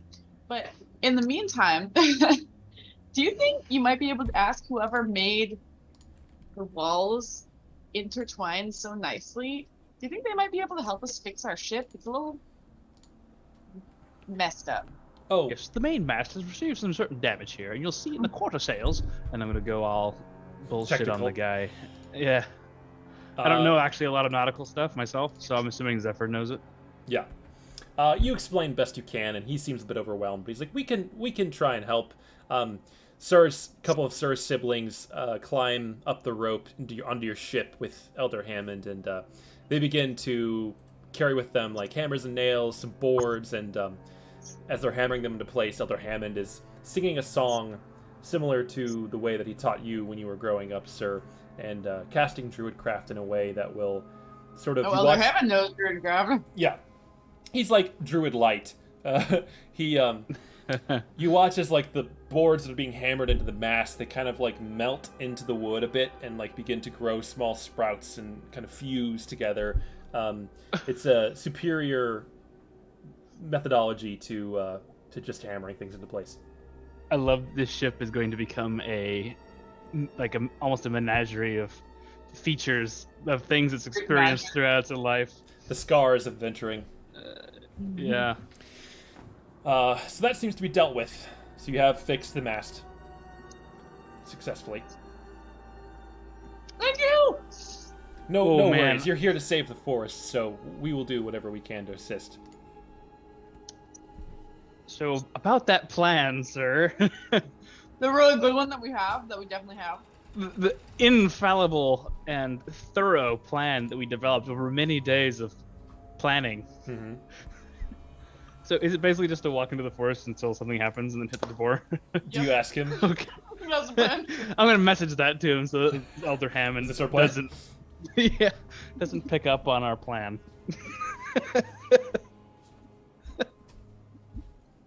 Thank you. That's the plan.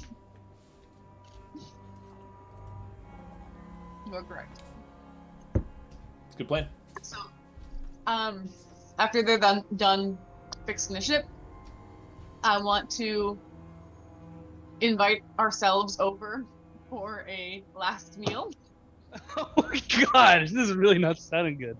I do want some of that mead or whatever it was that your brother makes. Mm. Yes, you're hosted by Elder Hammond. Your Sir's family joins, and they do serve you some of the quality mead that you had. You notice over dinner, Sir, that all of your family members have some form of growth now. This seems like they were hiding it before, but it's definitely escalated and progressed in the time since. And I'll also mention, as you're walking through the village and taking in all the different changed surroundings, there is an oddness to all the tree homes. They're not as vibrant. The bark, the leaves, the way the light hits the trees, everything feels a bit desaturated. It's all a bit more gray than you remember. And it's not just because it's winter. It's all a bit off. Creepy. I don't like it. So you have a dinner. Is there anything you want to ask or talk about over dinner before heading out tomorrow? Is there a direction in the woods that the creatures of crystal appear to be coming from? Elder Hammond says they've all come from the south, directly south, in the direction of what we believe to be the location of the Elder Conclave. It's unsure where they come from, and we don't know where they go after they avoid the village. We also saw some shapes, not animal, maybe human, person, but they kept their distance. We never really saw them up close. They just seemed to be watching from the deep forest and then evaporate. Don't know who they are. Have you ever been to the Elder Conclave? Elder Hammond says, I made the pilgrimage once in my youth. How did you ask for the help of the animal guides? What did you say to them? Did they want anything? I went into the woods, and my understanding of the nature magic is that it is... The opportunities present themselves for you. Along the way, as I wandered through the woods, I encountered a wounded boar that seemed to have been hurt in some kind of tussle. It was in a clearing, and I approached it, tended to its wound, and in response, it got up and wandered off into the woods. I followed it, and after several hours of walking, it turned a corner, disappeared, and I found myself on the edge of the clearing, the village of the Elder Conclave. It seemed like it was a gesture of goodwill returned to me. So, does the Elder Conclave move around? I do not believe it moves. What does change is the magic that protects it. Oh. It is impossible to travel there without the permission of the forest. Any attempts at arriving there by other means, I believe, people find themselves lost and confused. And they'll stumble out of the woods in a different part of the region than they started. Could you perhaps describe the Elder Conclave in such a way that would help me if I were attempting to use some magic to locate it? Yes.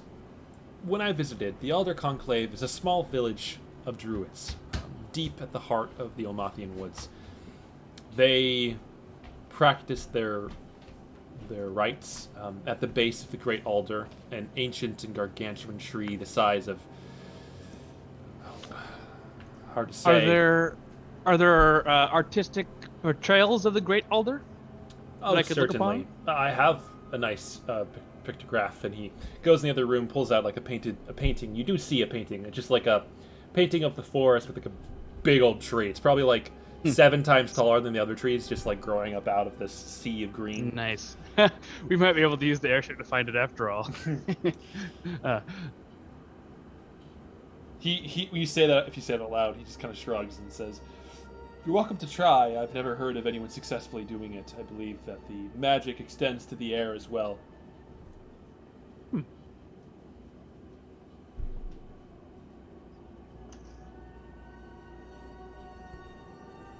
I've never heard of an outsider finding their way into the conclave without the permission of the conclave elders. I'm sure they'll allow us permission. Like we're trying to help them. They'll give us permission. It'll be fine. We have a plan. I'm so happy to hear that you do.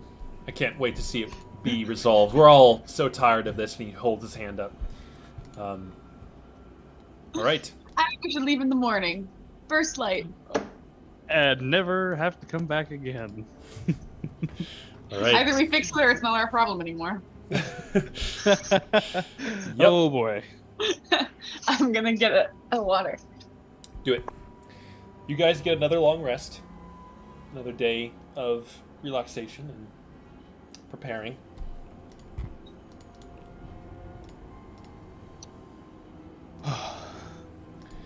On the dawn of the 27th, you guys wake up, are fed a hearty breakfast of eggs, hash browns, and assorted vegetable medley. And you're escorted to the central gate that goes towards the south, in the direction where you guys went before to fight off the strange deer and boar that had wandered out of the woods.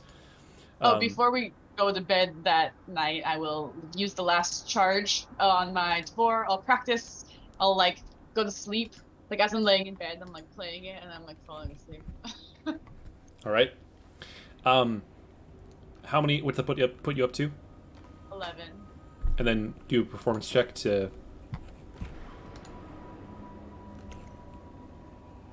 26. 26. Nice. That's another 2 successes, so 13. Oh wait, sorry. I had added 1. I was thinking I was casting a spell. Okay, whatever. So spellcasting, using spell slots is its own thing. Doing performance checks of a high enough DC are 2 or 1 if it's a lower DC, but I determine what that is. So. Okay, I didn't quite understand the mechanics of that. So I had a charge left, so I want to do. Can I do both? Yeah. Got it. Okay, so I was at 10. I did 1 spell and then 2 for the performance. So that's 3 total. So actually, it's 13. Okay, got it. Got it. Understood. All right. So I'm just going to maintain my athletic training in honor of Demiria's absence. You've worked hard for this fitness. You're going to keep it. That's right. So that morning, you are led through the gates, which are closed behind you. Elder Hammond climbs to the top of them and says down to you, "Be safe. Travel carefully. The forest is a beautiful and mystical place, but it is not safe, especially now." I want to telepathic message Zephyr and be like, Zephyr, it's still not. It doesn't feel any different. They said that it would feel different if I practiced with it, but it just feels the same. Message. Do we need more I'm time? sure it'll all work out. Should we wait? So, I don't think time is going to help us as I look at the back of my hand and the crystals growing on it. I think we're going to have to get in there and find out what's up. And see if it has any magic going for it at all. Because, like the longer we sit here and wait for your Tabor to charge up, the more a charge is going to need, I guess. I don't know. It seems to me like it would be better to do a scouting party event here, find out what we need to know, than just sit on our thumbs. It's fair. You can only practice so much. At some point, you have to perform. All right. I'm still not convinced we need the Tabor. I think we can handle this with just ourselves. Our own, you think? No, but maybe. So, you travel into the woods with the well wishes of the villagers of Oakheart behind you. As you walk into the darker, deeper woods, it gets very quiet. And you all can't help but hear, in your heads, Zephyr, you too now, the unsettling chanting in the background. So, in preparation for the struggles of the unsettling chanting, 1 second before I make this decision, how long does that last?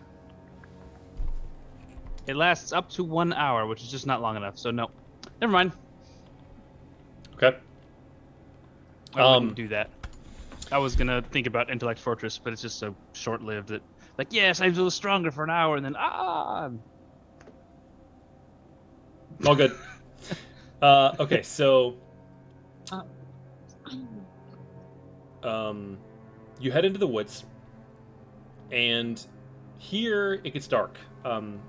You notice, sir, again, the trees are like darker and kind of desaturated in the color, the hue of their bark. It's unsettling and odd. And as you go deeper into the woods, you notice here and there growth of crystal kind of jutting out of the bark. Different colors, prismatic. It's unsettling. The chanting ever present in the back of your minds. Never really changing, but just repeating itself. Oh, there's a cat. Every time. Cat, I know you wouldn't be my friend. Pull up my visual here. As you go deeper and deeper into the woods, you see more and more of these crystals, more odd growths and mushrooms and light. It's beautiful, but also like eerie, non-natural. And you make your way through it, looking for something, anything to guide your way. What are you guys doing? Staring at your beautiful art. Yeah. I'm not touching any of this stuff, man. Unfortunately, my entire existence has been in coffee shops, city streets, and inside of nicely lit libraries. This is definitely more Sir's realm.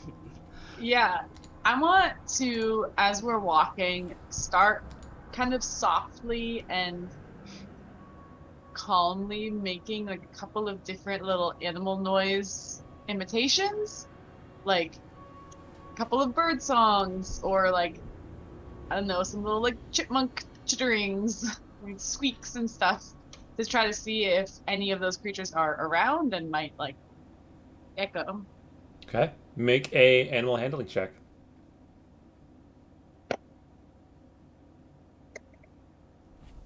21. 21. You do this. It's very quiet, but after a while, you look up and you see in a tree branch above you a large squirrel is perched looking down at you. You notice that the lower half of their whole body mutates into these crystalline-like shapes. It looks functional. It moves with the same kind of twitchy energy you'd expect, but it sits up there looking down at you, kind of chittering at you, and eyeing you. I am going to, so it understands me even without casting Speak with Animals. So Right. I'm gonna like talk to it softly and be like, "Oh, hi there, little buddy. Do you want some nuts? We have some snacks for you." And like pull out some of the snacks. Yeah, you unloaded all of your quality meats and its stuff into your bag of holding or handy haversack before you left. Okay, so you did an animal handling check to find a squirrel. Do another one to now coax it out of the tree to come hang out with you. 16. 16. Gonna have to roll an opposed check here. Okay. It slowly descends from the tree and climbs over, kind of hopping closer and closer, getting close to smell the nuts that you're holding in your hand. You watch it like jump, and as it jumps, like the tail, which is this long kind of spiny like swath of crystals, like jingles daintily in the air as they kind of bounce off of each other. It's very like cute and kind of beautiful, but also weird. It's hard to nail down how you feel about it. But it comes over to you and comes up and puts one paw on your ankle and like looks up, trying to reach for the nuts. They're great. I'm gonna feed him a couple of nuts. Make a wisdom saving throw. No, what do you? Oh, no. You gingerly feed him a couple nuts. He eats them, and seems pretty pleased with that. I want to cast Speak with Animals at this point Okay. and ask him if he can lead us to the Elder Conclave, because we want to help. We are good people with snacks. You say all that, and he Thumbs up he's from eating his behind. nut. He stops and pauses and says, "Conclave, not safe. Don't like that place. Num num num." I know it's not safe, but we're gonna make it safe. And that's why we need to get there. How you make safe? Num num. We're gonna destroy the evil. Hit it really hard. Persuasion check. Imagine they're just like chittering in squirrel Yeah. at this point. Sir just like 33. crouched down, squeaking. 33. Crap. Ow. Won the world. You tell it that and says, "I believe you. Okay, Oh, follow gosh. me." It turns around and starts. It just starts running like in a random tangent into the woods. Zephyr, we gotta go! All right. You race after the squirrel. It climbs a tree and starts jumping through the treetops, going at top speed, rushing through the woods. Both of you make athletics checks as you sprint to keep Fly. up. Can we I'm fly? like, I look at Sir, who's admittedly not been training as hard as I have. Yes, quite. It only lasts 10 minutes. Yeah, let's go ahead and do it. Get in the way. I'm gonna cast Fly so that we don't have to do this twice. Okay. So no check required. You cast the spell. Both of you lift off the ground and you fly rapidly after the squirrel, keeping pace with it. It goes the full 10 minutes in that direction, and your fly concludes. You drift down to the ground. You're still running. So, in the last couple of seconds, I'm like, "Hey, can you tell it to like slow down?" Excuse me! Can you slow down, please? We can... Persuasion check.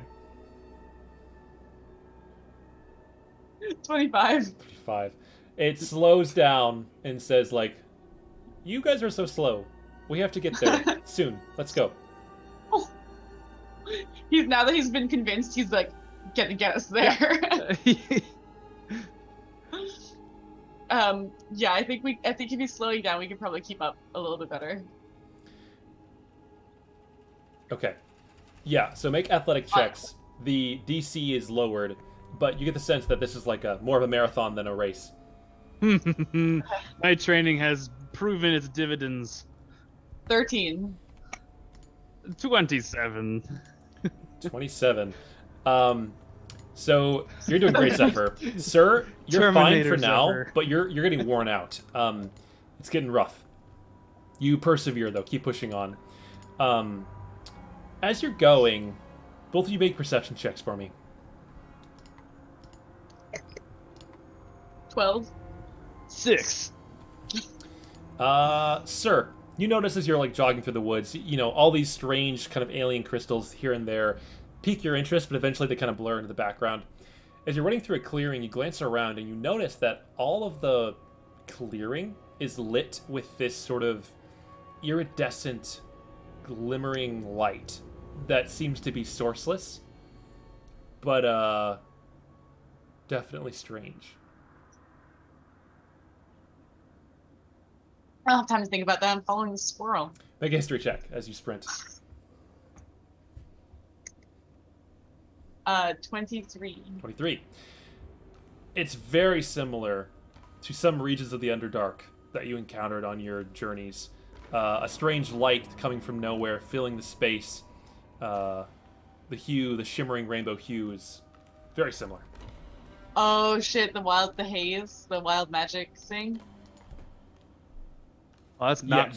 good. The Havoc Haze, as they called it in the Underdark. It seems like a similar thing here. Shit. I will warn Zephyr. Yeah, this is a big deal. So this usually always had like some kind of wild magic associated with it when we cast spells in it, right? Mm-hmm. But it didn't seem to have any other side effects, right? That one didn't. Not that you're aware of. Oh, it made us mad. Yeah. So don't we have haze goggles? You do. How many of them did we have? I think you had 4. Yeah, 4. Yeah, I Yes, would I say- believe this would be the appropriate time to put those on. I think so. That was very insightful. Yeah. I wonder if it'll help us with the. I think they helped us with the madness, but not with the wild magic. Well, it was more Yes. for like vision, like dark vision underground. But you do put them on, and what happens is as you're running through the woods, you notice it getting darker as you're running, much darker.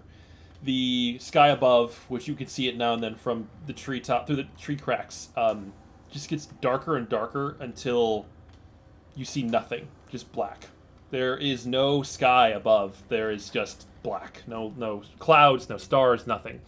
And even though you're running through the woods in this like absence of a sky, you notice that there's still light kind of filling these trees, glimmering on the trunks.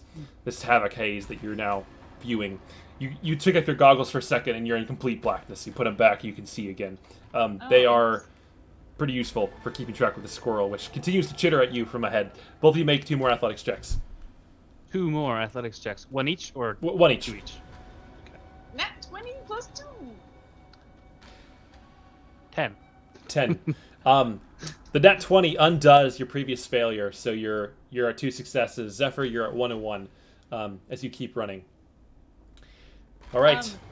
Can I, are we sprinting or are we like jogging? It's jogging at this point, but you're still hard work. I'd like to pull out the tabor even in the haze, because I don't know, maybe I'll do something different, and kind of try to like keep pace with our like jog. Okay. As you're jogging with the goggles on and you hit the tabor, you watch the haze like pull away from it every time you tap on it. Oh, Ooh. that's really Ooh. useful. I'm gonna keep doing that. I'm gonna set a little marching pace for us. Okay. As you continue to hit this marching pace, you just keep that shimmering light kind of at like a 5-foot radius away from you and Zephyr. You don't know if it's helping or whatnot, but it definitely has an effect. Keeps it a little further back. Additionally, as you're tapping on that drum, the humming kind of fades and is quiet. Oh. Oh, The sound of the tabor kind of drowning it out in your consciousness. that's very nice. It's calm. Clearly this has more power than we were led to believe. You might just strike that at any opportunity.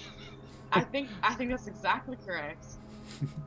Spends the rest of the session just tapping it at all times. Spamming it. No, but I will as we're moving, just keep it out and be basically constantly hitting it. Yeah. Yeah, you continue. The light, the darkness in the sky begins to come back to lightness, and as the dull, overcast sky beams down, the squirrel stops abruptly, and you see it sitting on a branch right ahead of you. It's chittering at you. I think the spell wore off by now. It's been it feels like an hour, maybe 2. Yeah, I can recast the spell while also playing the tabor. Is that... Sure. Can I do that? No, you have to use the spell slots of the tabor to make it count. No, I mean to keep the haze away. Oh, yeah, that's fine. That's fine. Yeah, I'll cast the spell so I can talk to it. Okay. Well, what is it? Are we here? It says, it's straight ahead. Keep going that way. You'll find it. I don't want to go any further. It's too scary. Oh, okay. Are you sure we're gonna find it? Yeah, it's just right over there. I will give him all of the extra nuts. He climbs down to the tree and just starts gorging on the nuts. He's like, thank you. Good luck. Be safe. You're nice. I observe this bizarre interaction and say, "Thanks, squirrel." He does not acknowledge you whatsoever. The sky above is dark and cloudy. The trees here are heavily infested with crystals hanging off branches, some dangling like moss, others just sprouting out like fungi from the tree trunks. It's everywhere.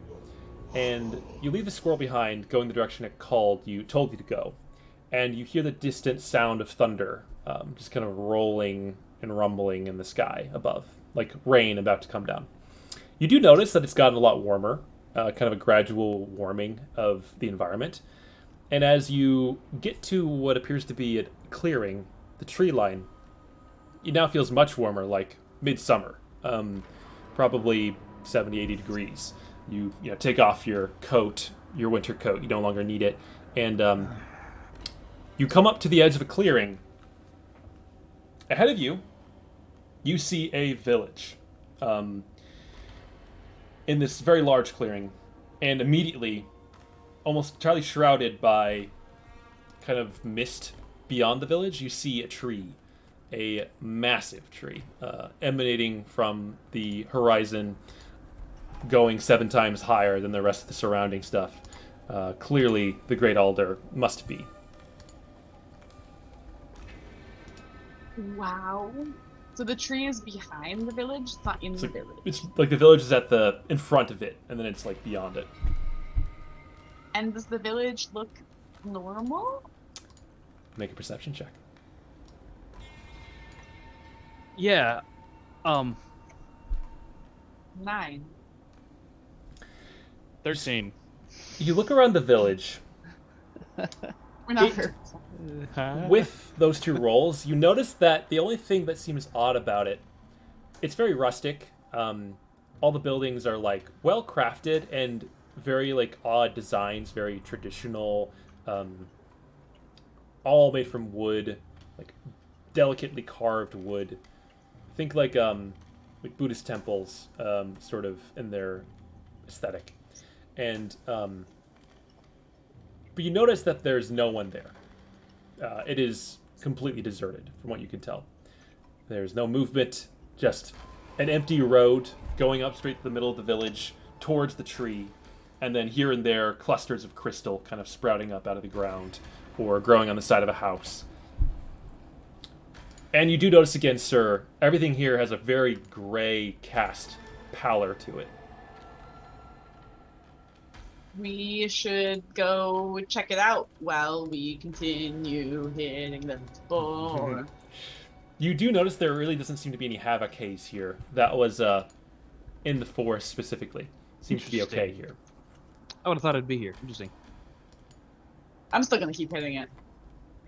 All right. Ain't nothing gonna stop me now. So as you gently are tapping the drum, do you approach the village? Yeah. Okay. How big is this village? Not very. I would say it's probably like an eighth of a mile end to end. Okay. I feel like now would be the time to prepare ourselves for any kind of encounters we might have.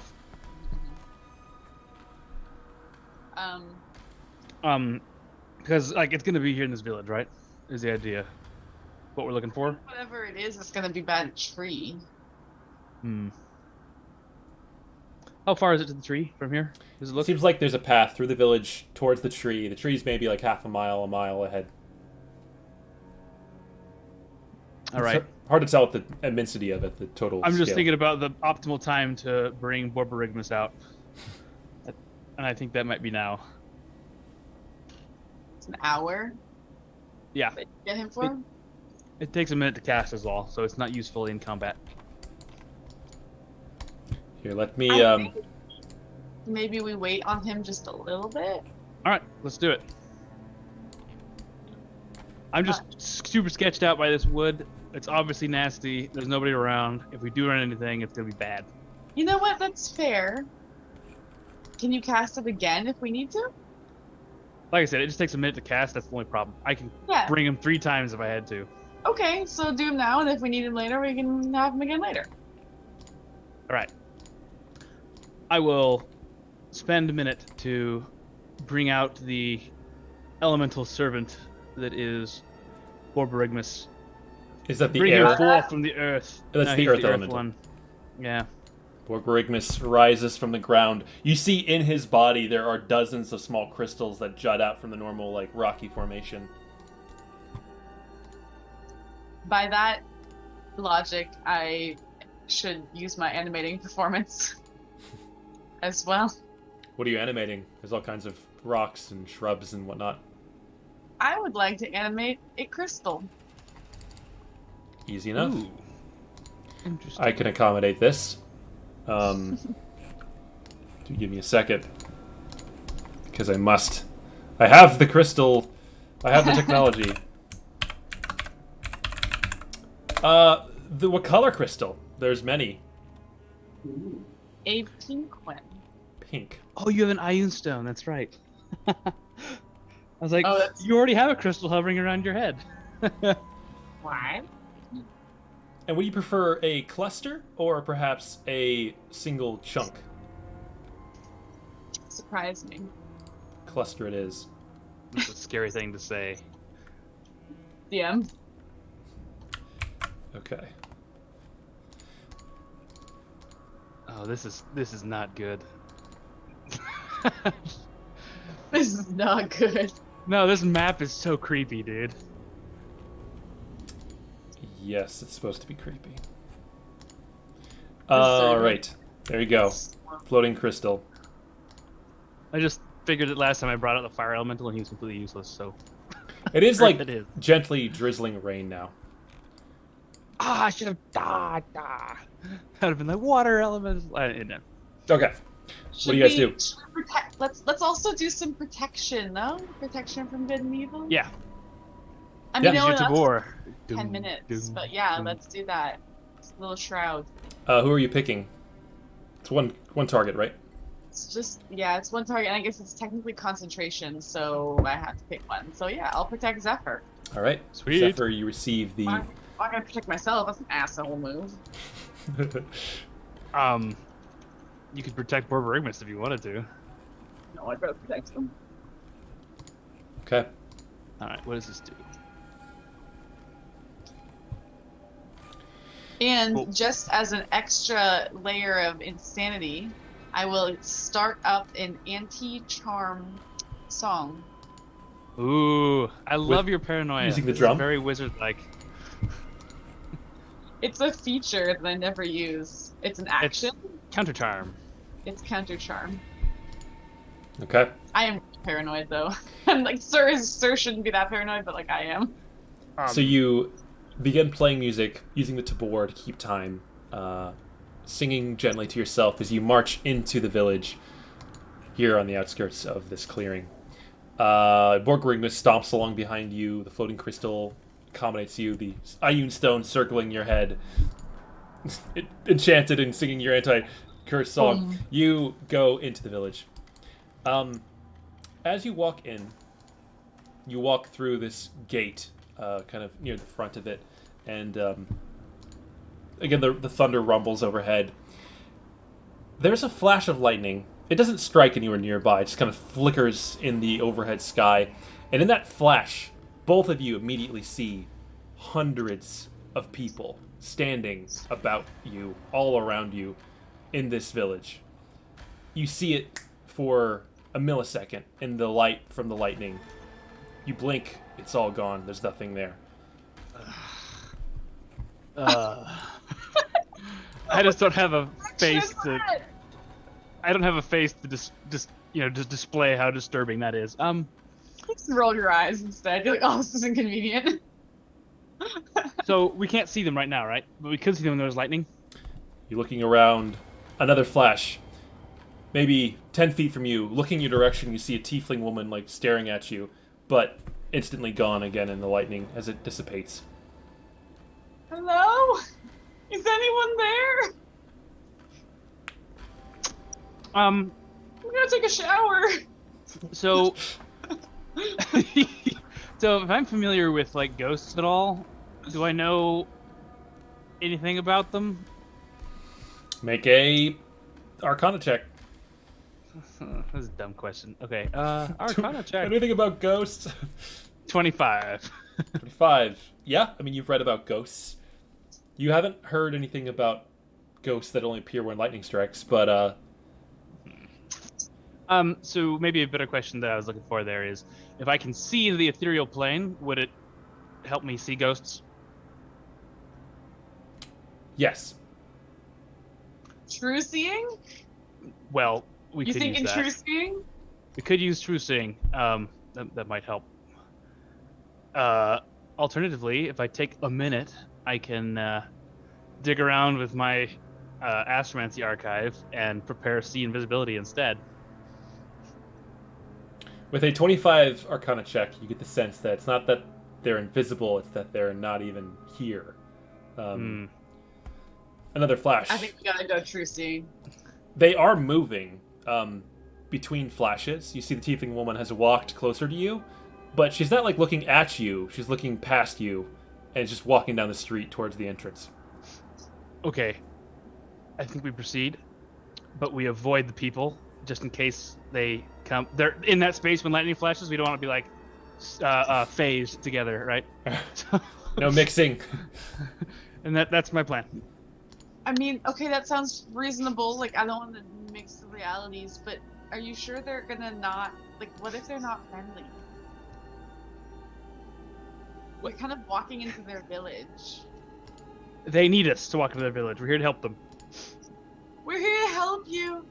I Please tell let us in. Borgorgmus to Earth Glide so that he's underneath me.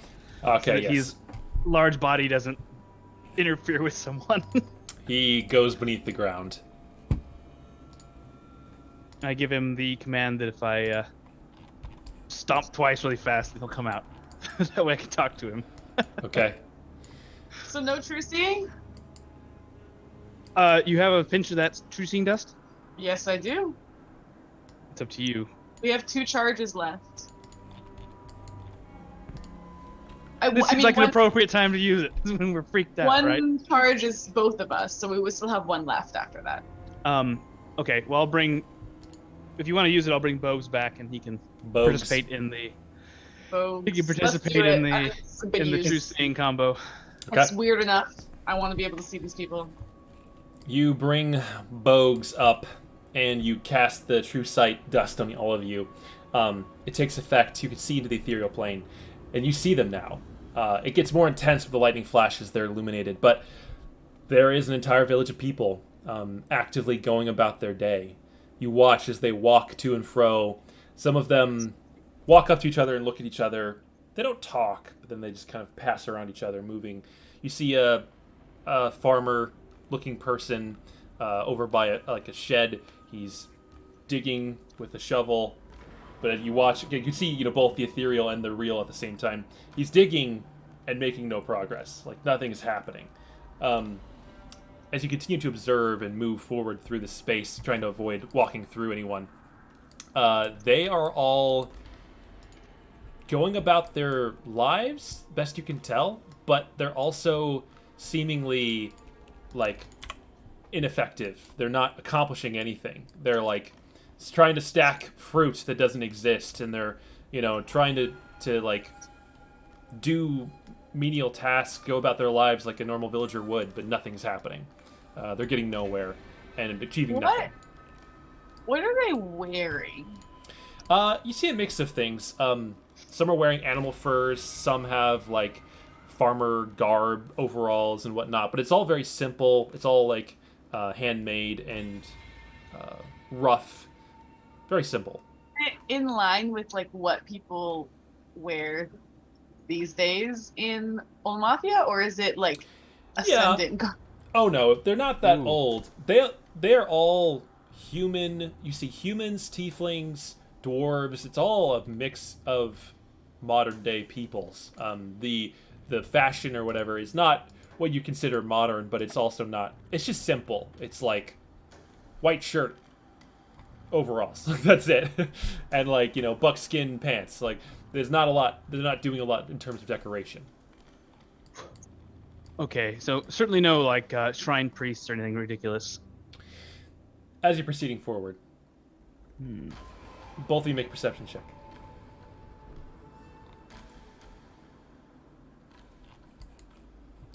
18. 18. Zephyr, you hear something fall over and like clank in an adjacent shopping stall off to your right. I choose to ignore it. I tell Sir something clanked in that stall. Probably nothing. This is a deserted village full of ghosts. They can't. God dang it! You're right. Okay, so I'm gonna reenact the scene from the alley when we chase down Hush and have Borgorgmus go investigate. Okay. You pause. Borgorgmus comes up from beneath, bursts out from the ground, and you hear shouting and cursing in a language you probably don't recognize. What languages do you guys speak? Oi, Common, Dwarvish, Elvish, Giant, Primordial, and Telepathy. Gnomish, Draconic, Primordial, Common. Yeah, none of you speak it. It's strange, an alien. What is it? I need you guys to roll initiative. Oh. Ooh, exciting. 7. As Borgmorgus grabs onto something and starts yelling. You hear a yelping noise and more yelling from the nearby tree.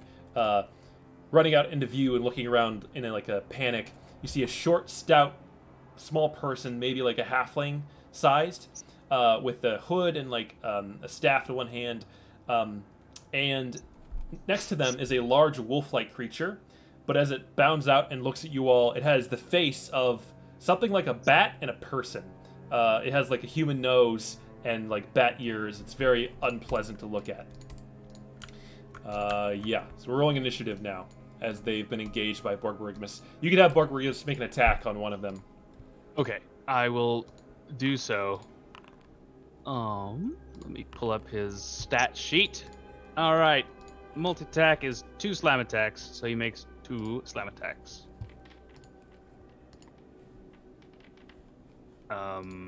Looks like a 13 and a nat 1. Neither hit. Because you have a 5 and a 1.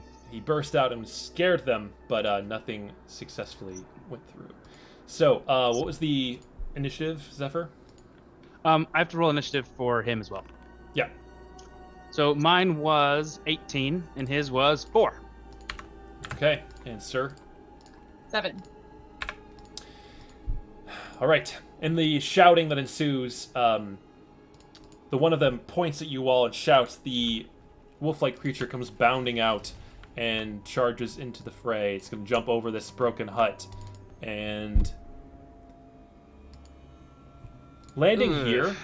It lands in front of you and tilts its head back and just gives this horrible howl. It seems to reverberate through the air, and it sounds like a screaming child. Both of you make a wisdom saving throw.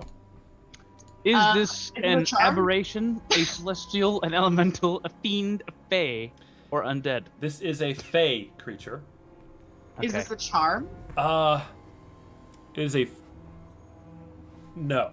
It's not a charm condition. Is it a frightening or possessing condition? Frightening. We have a lot of questions. I am immune. You are immune to frighten from the fae creature. From fae creatures, yes. Okay, Yay! Amazing. Was it? you. It was wisdom? Yeah. 7. Oh no! Oh no. As you attempt to... Zephyr, you're immune to the spell effect. Sorry. Zephyr. Sir, you are terrified of this thing. You are frightened of it, and you seek to get away from it. If you start your turn within 30 feet of it, you have to use all your movement to get as far as possible. Yeah. So you have to just run away from it as fast as possible. That's your only So is it course. like a shriek? Yeah. Sorry, yep. Okay. Can I do other things in addition to that, or is it Yes, just... you can do your action after that, but you can't attack it, and you have to run... Well, you can attack with disadvantage, but you have to run away. Yeah, I believe the frightened condition is that if you can see the target of your fear, then you have disadvantage on attack rolls. Yeah. Okay. And you can't move closer to it. This is the creature that was yelling. Oh, it's got a human face. It's so freaking Oh, I hate weird. it. Oh, it's so gross. All right. So it leaped over the building, right? Yeah. Very, very acrobatic. Yes. That was its action. Then the other one, the one that charged up from the woods, is going to come walking over to here. It has eyebrows. Okay. That's eyebrows. It's going to cast... It points at you two, cast a spell, and suddenly you watch things start to happen. Are you going to I let can it... see this Yeah. creature, correct? This is my shtick. So it's gonna get a. It's a caster, right? Obviously. Seems like it. Oh, I've learned my lesson from this stuff. So I'm going to use a charge of the. You know what? It's probably better to find out if it can or not first. I'm gonna use counterspell. Okay. You counterspell it. You watch as this orb of darkness flings through the air towards you all, and you counterspell it in midair. It looks at you, It hisses angrily, has very sharp, needle-like teeth. It was casting darkness on Hugo, and both of you. You dispel it. You counterspell it. No problem. Yeah. Not happening. Okay. It's mad though. Okay, Zephyr. Okay. Yikes. Let's go ahead. I can't do that. Dang it. Concentration. Okay. So I'm gonna go ahead and use.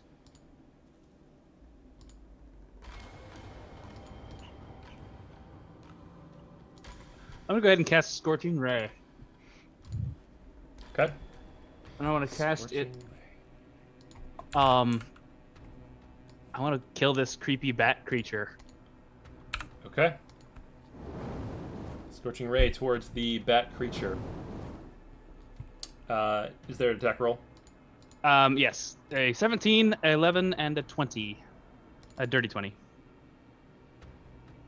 2 of the 3 hit. Okay. It gets 15 fire damage. All right. You blast it, and it yelps with the blast of fire. It's hurt.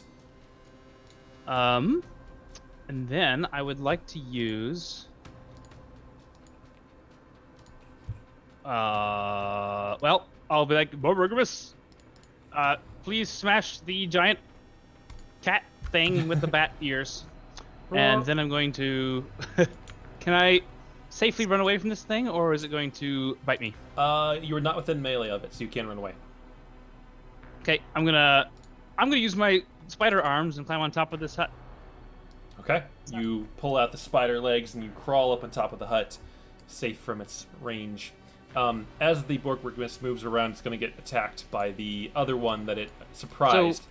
So, to be clear, he has his own initiative, so he won't do anything until then. I'm just giving him an order. Gotcha. So he hasn't moved yet, but he will. Okay. Is that your turn? Yes. All right. This one in the weeds is going to climb up and pan around, coming right up next to you, Zephyr.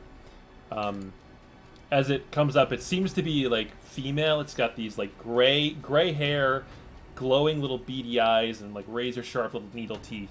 Pulls out a dagger and lunges at you. It's going to do multi-attack. Oh no, it's a cultist. 21 and 24. Is it a fae? Yes. It has disadvantage on That's all of right. its attacks against me. Okay, so first one Wow, was this is really useful. first attack is 21 at disadvantage. Okay. Second attack is a crit and then a 15. Yay! And So then 15 misses. Third attack is a 13. That misses as well. So you get 1 hit. Yes. So it swipes at you twice, you dive out of the way, the protection helping you, but then you don't quite dodge to the last second and it gets a dagger through your defenses and stabs you in the side. You take 5 slashing, 6 necrotic damage, make a con save. 1 second. Okay. Con save. Pew. 16. You said 5 and 6? Uh-huh. So you take 5 slashing, 6 necrotic, then you make the con save, you roll a 16, that succeeds. You take half of 37 poison damage. I have resistance to poison damage Do you? because of the corset of spiders. Oh, yeah. Cool. So you take a quarter damage from 37. So we'll do... I'm like, math? 9? Yes. 9 poison damage. It pulls the dagger out and looks at you expectantly, like it expects you to just die, but you don't. Okay. Ugh, these things are really nasty. Sir, you must first run far away. I will run far away. Why didn't I move? Like, you're just too scared to run, I guess. So this one is distinctly different from the one that cast a spell earlier, correct? No. They both seem to be the same race. Excuse me. So they're different, like, style and personality and clothing and gear. Yes. Okay. Okay. I would like to maintain my concentration on the protection because apparently that's very useful, and cast a lightning bolt. Oh, Yes. These guys. is this the first time you've done this? Yes, it is. What color is your lightning? It's gotta be green. Green Lightning. lightning. Yes. All right. Through the two bad boys. Ah, okay. I don't know if that works. There it is. Yep, there it was. All Goes right. right past my ear. It's like, Yeah, right over your head. No. So this arc of green lightning shoots over Zephyr's head, right through them. So they get dex saves. Dex saving throw. Wow, nat 1 Oh. and then 18. Dex save is 19. what? So they both fail. Jeez. 34 damage to both of them. Ouch. Okay. So as you blast out this lightning that hits both of them, you watch they both get blasted off their feet, and as they tumble through the air, they seem to like convert into shadow and then explode. Darren, make a dexterity saving throw. Did they just die? Yep. Apparently. Um, I'm like, wow! dirty 20. Dirty 20. You succeed. You take 5 radiant damage on a success. And then nothing bad happens to you beyond that. As both of these are Yeah. destroyed. Nice. Amazing! I was so scared of those things, like 37 Zephyr, this points of lightning damage. thing is amazing! I know, right? Rock is also gonna take his turn. And Rolling that one. probably not hit with a It's time to slam. No, welcome to the jam. I'm so happy that's there. Oh my god. It's suitable for a rock, I think. Okay. and the rock will use his special thing to make that thing 10 feet slower. Okay. Earth Elemental time. It no longer Brawh. needs to worry about that. Go ahead and make its attacks. 13 and 18. 1 hits. It takes 14 bludgeoning damage as it smashes the panther bat thing. Do its attacks count as magical? I don't think I they don't do. know. They're non-magical bludgeoning. I believe so, because they're just. This is an elemental creature. Yeah, so it's yeah. a rock. Okay, so it has resistance to non-magical bludgeoning, but it does take some damage. So yeah, interesting. Okay. Its turn. You said it's reduced its speed by 10. Is that right? Yeah. Okay. You watch as it crouches down and jumps in the air, and with its feet dangling, it hovers over towards Zephyr, and then lands daintily Why? on top of Did the. Rock take an opportunity attack? Yeah, I'll allow it. Oh, wow. Go away!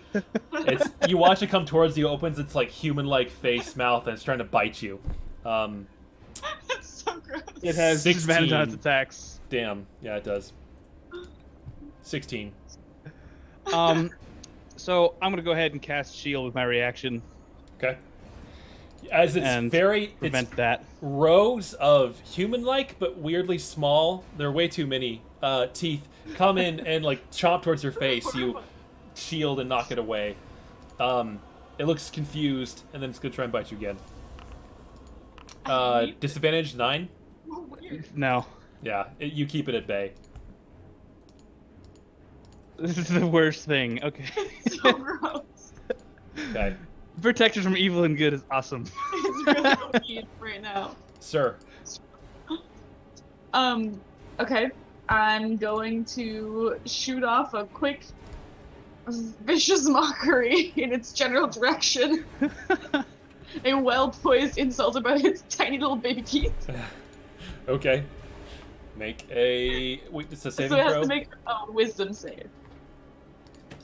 Wisdom save. Okay. It's just a beast. It is a fae. Oh, excuse me. Yes, but a 6. It fails. It takes 7 psychic damage, as it feels really badly about its tiny little baby teeth. Mm-hmm. And it has disadvantage on its next attack. It already had disadvantage, but okay. Again. And Rock. And Come on, Rock. Do your job. 15 will hit. 15? Oh, really? 7 damage. 7 force damage. Smackaroni. Okay. Earth Elemental just went... Sorry, no. Zephyr's turn. Okay. I'm gonna cast Tasha's Mind Whip upon this creature. This It must make an intelligence saving throw. Intelligence saving throw. Wow. That's bad. -3, but 13. Oof. Those good thing is bad. It fails, and it takes a full 10 psychic damage. Okay. But more importantly, it cannot take a reaction until the end of its next turn, and on its next turn, it must choose whether it gets a move, an action, or a bonus action. Only one of the We're 3. just like debuffing this thing down. And then I'm gonna like spider climb all the way over here. Yeah, like fuck. It like tries to bite at you, but it's too delayed to do anything. Okay. And as I go, I'm gonna push it off the building with a telekinetic shove. It makes a strength save. Strength save. It's good at those. Nat 20 plus 4, 24. Okay, so it's fine, but it stays there. Okay. And I'm like, get him, Bogues! Okay. We're both just like sending our He has his attacks now. All right, he's got 10 feet of reach, so he's just gonna like reach up on the building, rah, and smash him and the building if possible. Yep. A dirty 20 and an 18 Yep. They both hit. for 32 divided by 2. With that, as you're like watching this thing, it turns and hisses at all of you. Bugs walks up behind, just raises both fists when it's not looking, and just crushes it into the dirt, destroying the building it's standing on. Just complete demolition. As the dust rises, you just see shadow kind of flowing out from where his fists were, seemingly destroyed. Ooh. What were those things? Ah, yes. Hey. Do I know what it is? Both of you can make a make an Arcana or Nature check. Your pick. 26 on the Arcana. 26. 21. You think back on the strange behavior, the fact that the magic that Sir gave you seemed to actually do something. They were clearly fey creatures of some variety, and with the 26, you can infer that was probably a Yeth Hound, which is a weird creature you read about in a book once, notable for its creepy face, and those might have been Darklings, creatures that live in the Feywild, but like the shadowy part of it. Wouldn't that be the Shadow Town? No. No. Dude, everywhere has shadows. Don't forget. Not the Feywild. It's the one place that doesn't. It has even more shadows because of all the lights. All the time. The more lights there are, the more shadows there are. Why Well- would they be here though? Are they necromantically related? I guess again with the 26 Zephyr, you would know that the Darklings live in like the shadowy underbelly of the Feywild, and they don't belong here. That's for sure. But they are like that they're drawn to dark places, to places of magic, residual magic. They're kind of like attracted to them. So Magic junk. All right. So it's likely they just came here because they're nasty creatures and like, hey, cool portals, yeah. And this is a dark place. They're darklings. It's the darkness. all this while, you've been avoiding running into people that you can see with true sight. They didn't respond to that at all. Nothing changed. Oh, good. I was gonna feel bad if blowing up their hut like made some of them just. Ah. I mean, they're already kind of deadish, ruining their happy deadishness. They're dead. It's like they might be here still. Well, I'm at I'm feeling about 2/3 power right now, so Yeah, but I guess I don't know. I thought we were gonna like look around here a little bit more, but if there's more of those things around, maybe we should just keep going.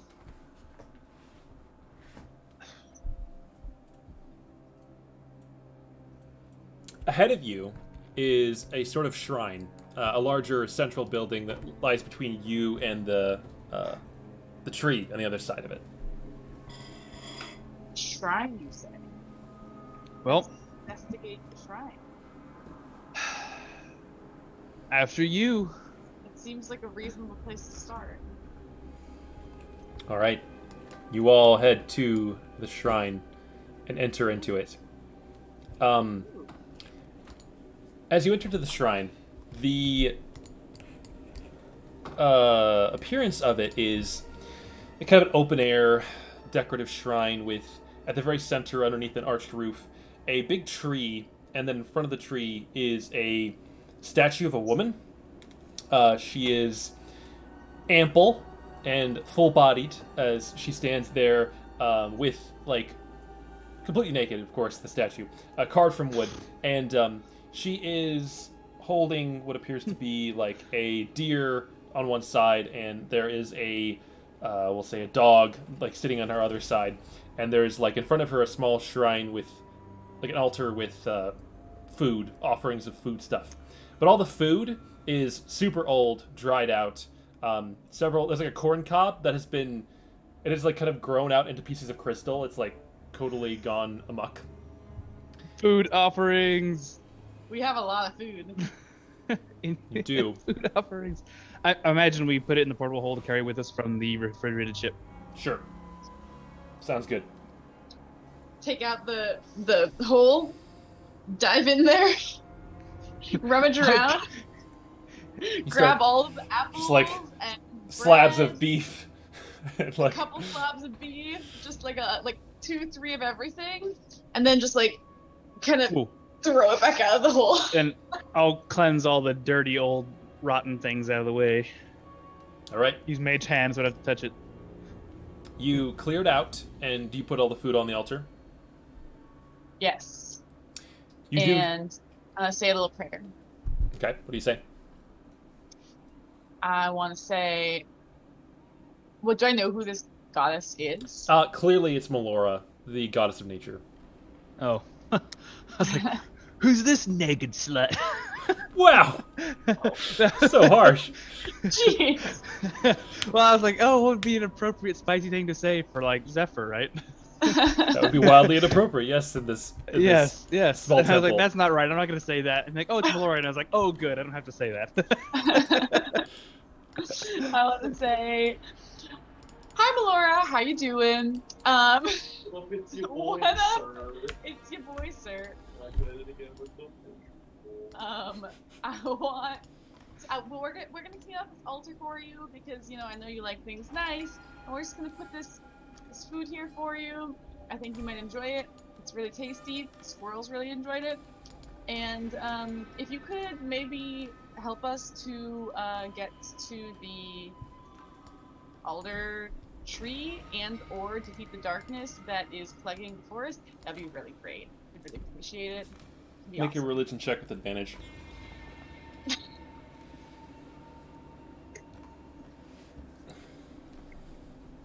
Dirty 20.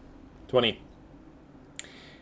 As you finish your prayer and you have all these quality foods on the table, the small tree behind it, you watch as it kind of slowly, a couple blossoms bloom on it, seemingly of their own accord, and you feel a warmth kind of fill the room.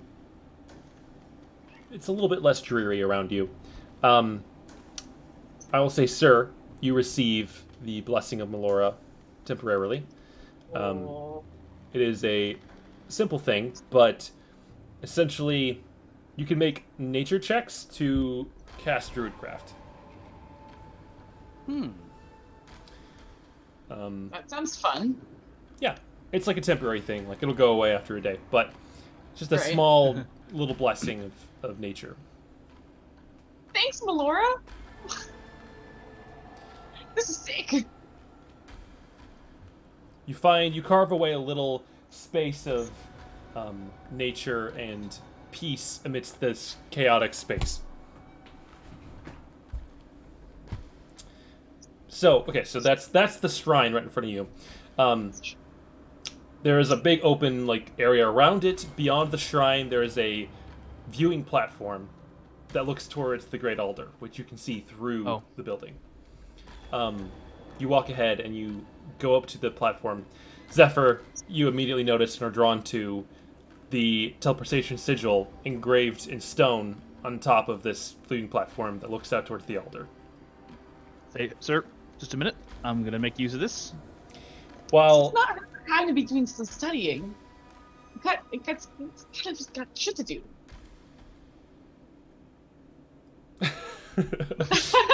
there's always time for studying. There's always time for. So, if we ever have to run away, like, oh crap, and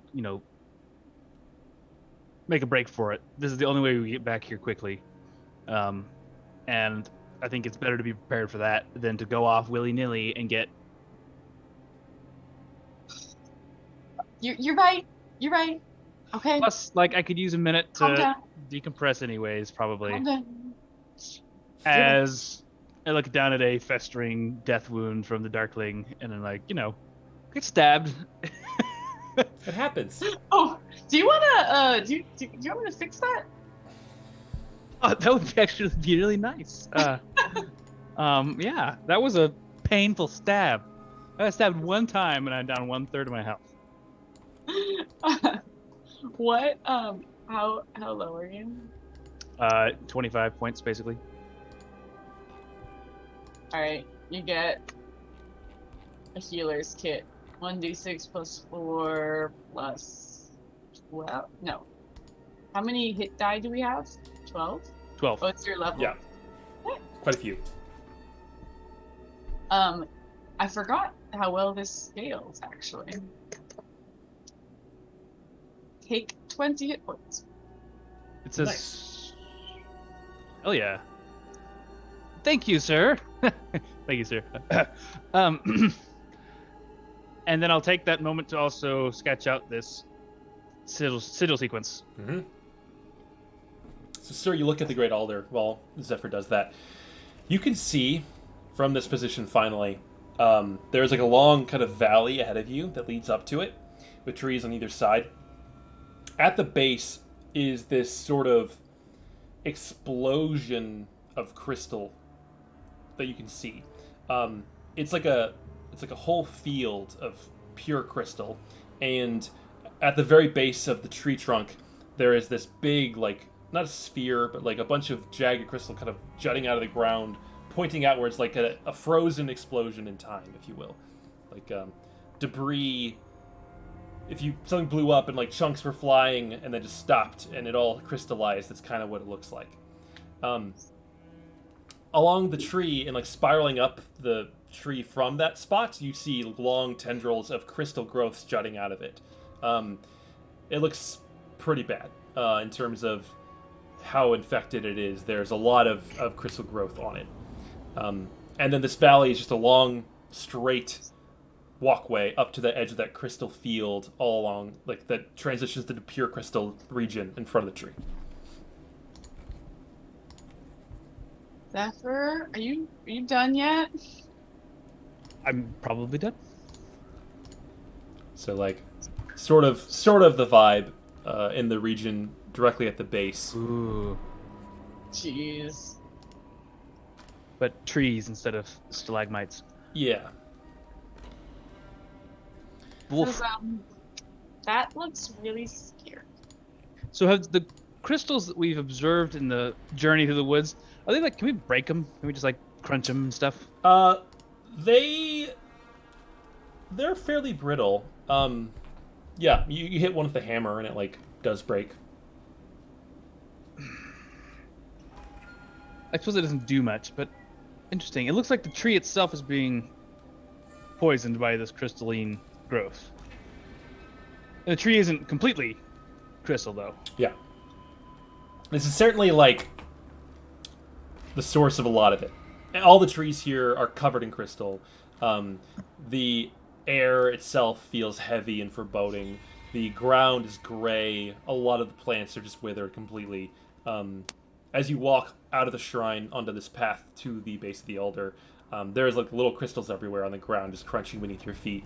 It's pervasive. Huh. So I guess we go.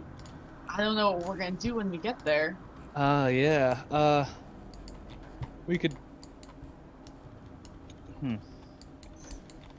Let's get. There must be some item, artifact, or a portal or something that's at the base of that tree where that crystal is growing. Yeah, it has to be. That's all I can think. It has to be a I source. mean, it's just crystals, like crystals. Then, like, yeah, there must be a source.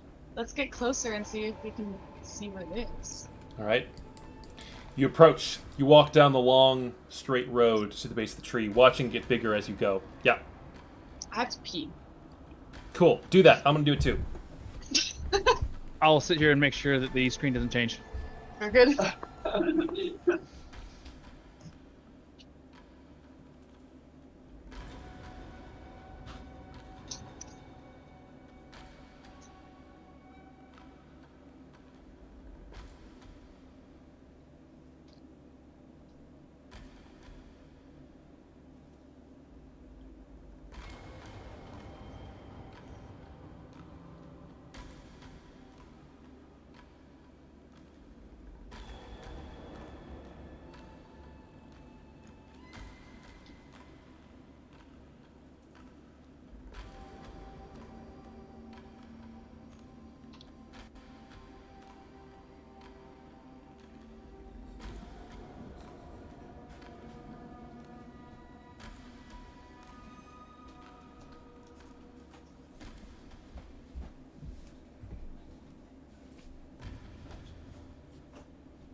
Hi.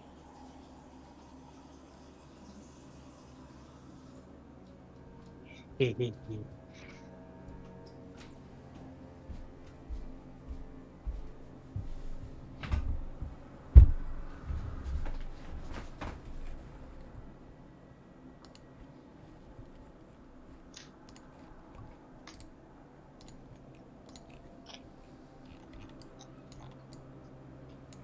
I want a snack? It's too late for a snack. I don't want a snack. Yeah, it's almost 10 o'clock. Hey, kitty. Oh, I didn't realize you were here, Darren. Oh, I just have my headset on. Me too. Very good. Ooh. Is Kitty being friendly? Yep, he likes his treats. And that's the key. That's the key to any cat. Is to know its treats. I do too. Diesel. Okay. So, you get to a small river that is crossing between you, and that seems to define the boundary of this crystal field. It doesn't, like, stop it. The crystal has grown across it, but it seems to be keeping it just a slightly bit more contained due to the natural boundary of the water eroding away the soil. There's a fallen tree trunk that seems to bridge it. Or at least it was once the original bridge, but it's now being covered in crystal. This is a very cool map. Oh, yes. By the way.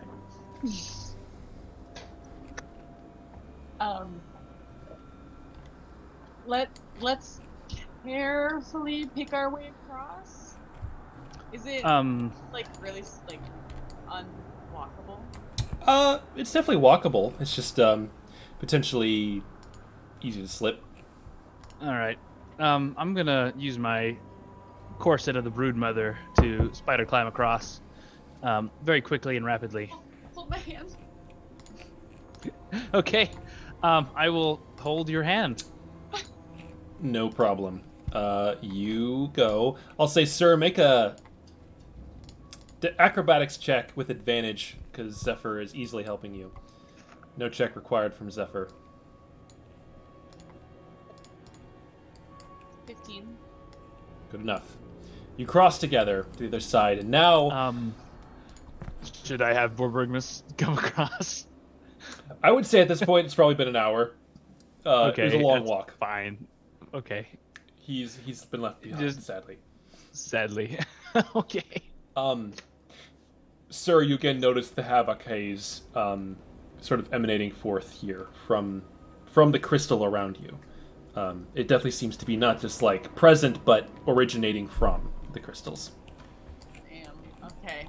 I will very quickly, put our goggles on and start up my, beat again. Previously, it was like a nice, marching beat. Now, my anxiety is kind of creeping into it, and I'm like, dun, dun, dun, dun, dun, dun, dun. What's your total right now? 14. I'll let you do a check for today, as this is sort of the performance that you've been giving. 34. 34. Might be the highest. No, almost second highest ever rolled.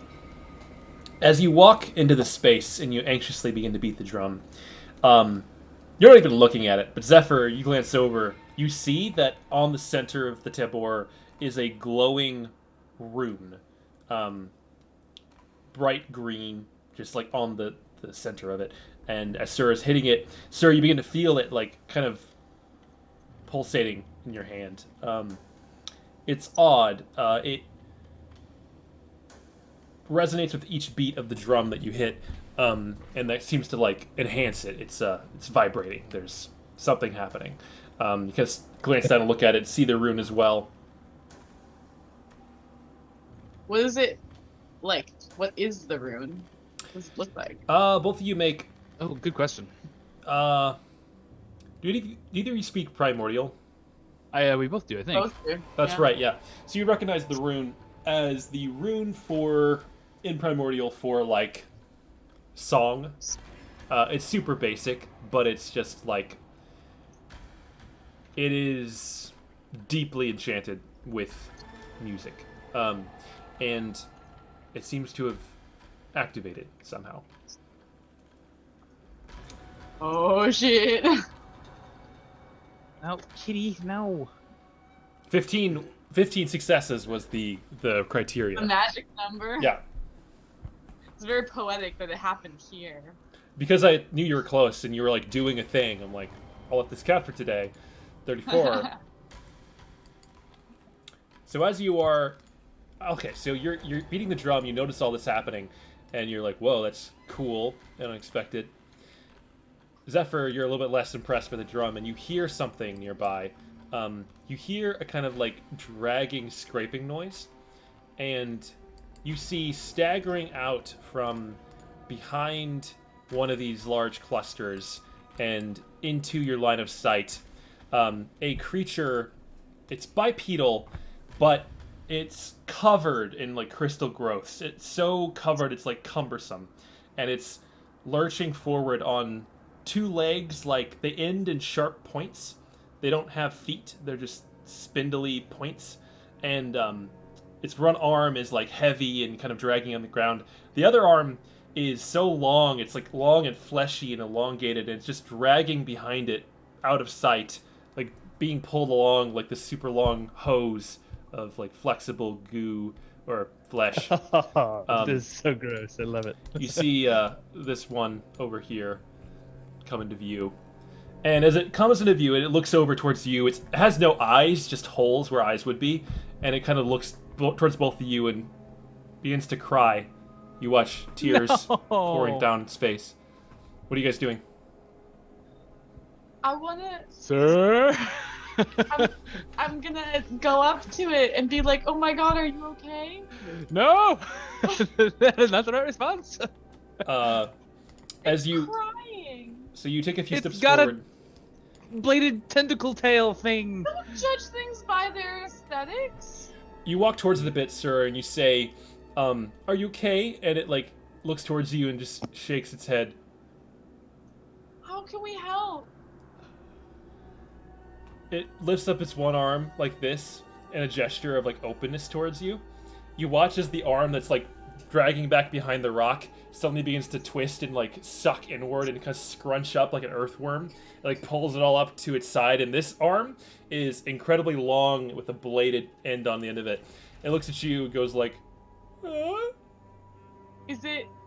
Can I cast? I'm gonna cast Speak with Animals. Is it an animal? No.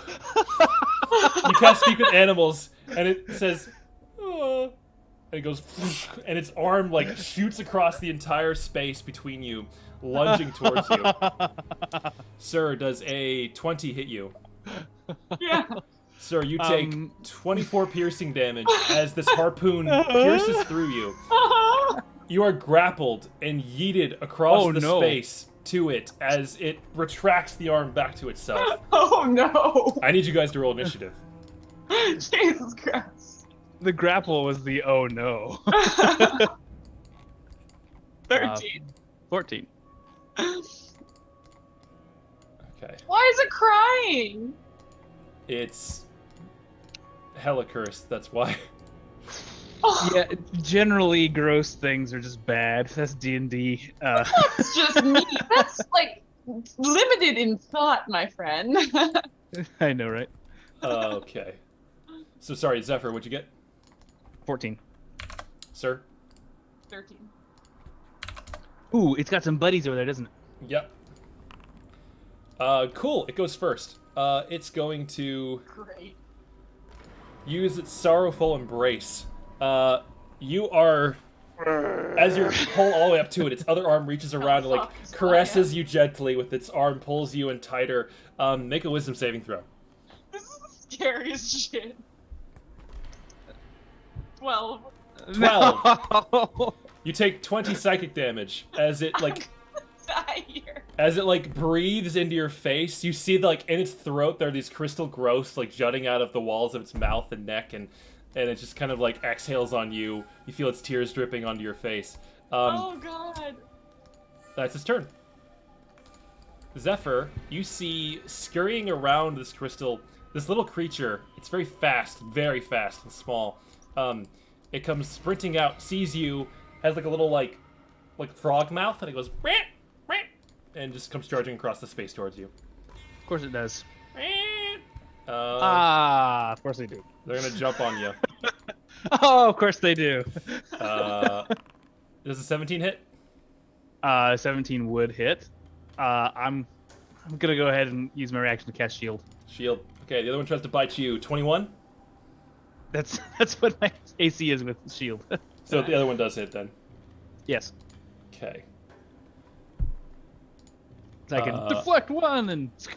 So you take 2 piercing damage from the little one that bites onto your arm. Oh, it's so weak. But it attaches to you. You feel it like you watch as its mouth digs into your flesh, and then the seam where its mouth meets your arm disappears as it fuses itself to your arm. Oh god. No. Horrifying. Zephyr, you're up. Okay. I have a plan. It was better when I had. Rescuing me? It was better when they were farther away. So this thing that's attached to my arm, if I were to like teleport, do I have the sense that it would come with me? Yes. Okay.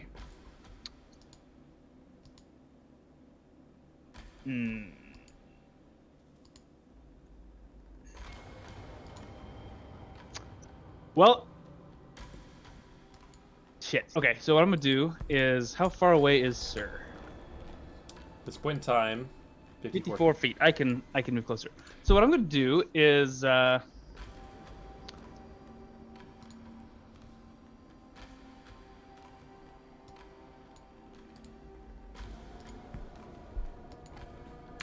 gonna go ahead and cast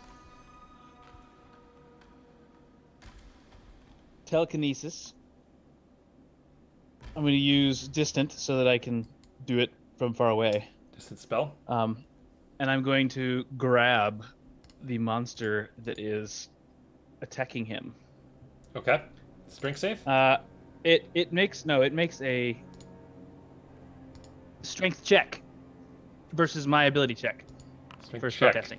19 plus 3, so 22. Ah!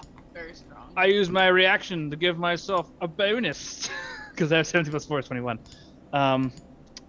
I'll use my Astromancy Archive to give myself the 1d4 bonus. Sounds good.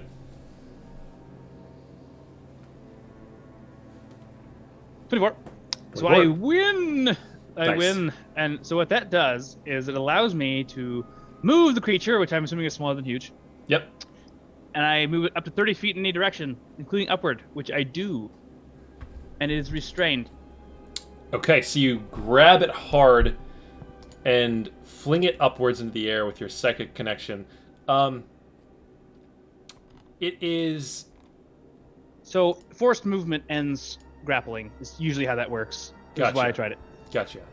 Yeah, I'll allow that. So, as it gets yanked upward, the arm that is, like, harpooned through Sir gets ripped back out, and it flies up in the air and is, like, squirming up in the air.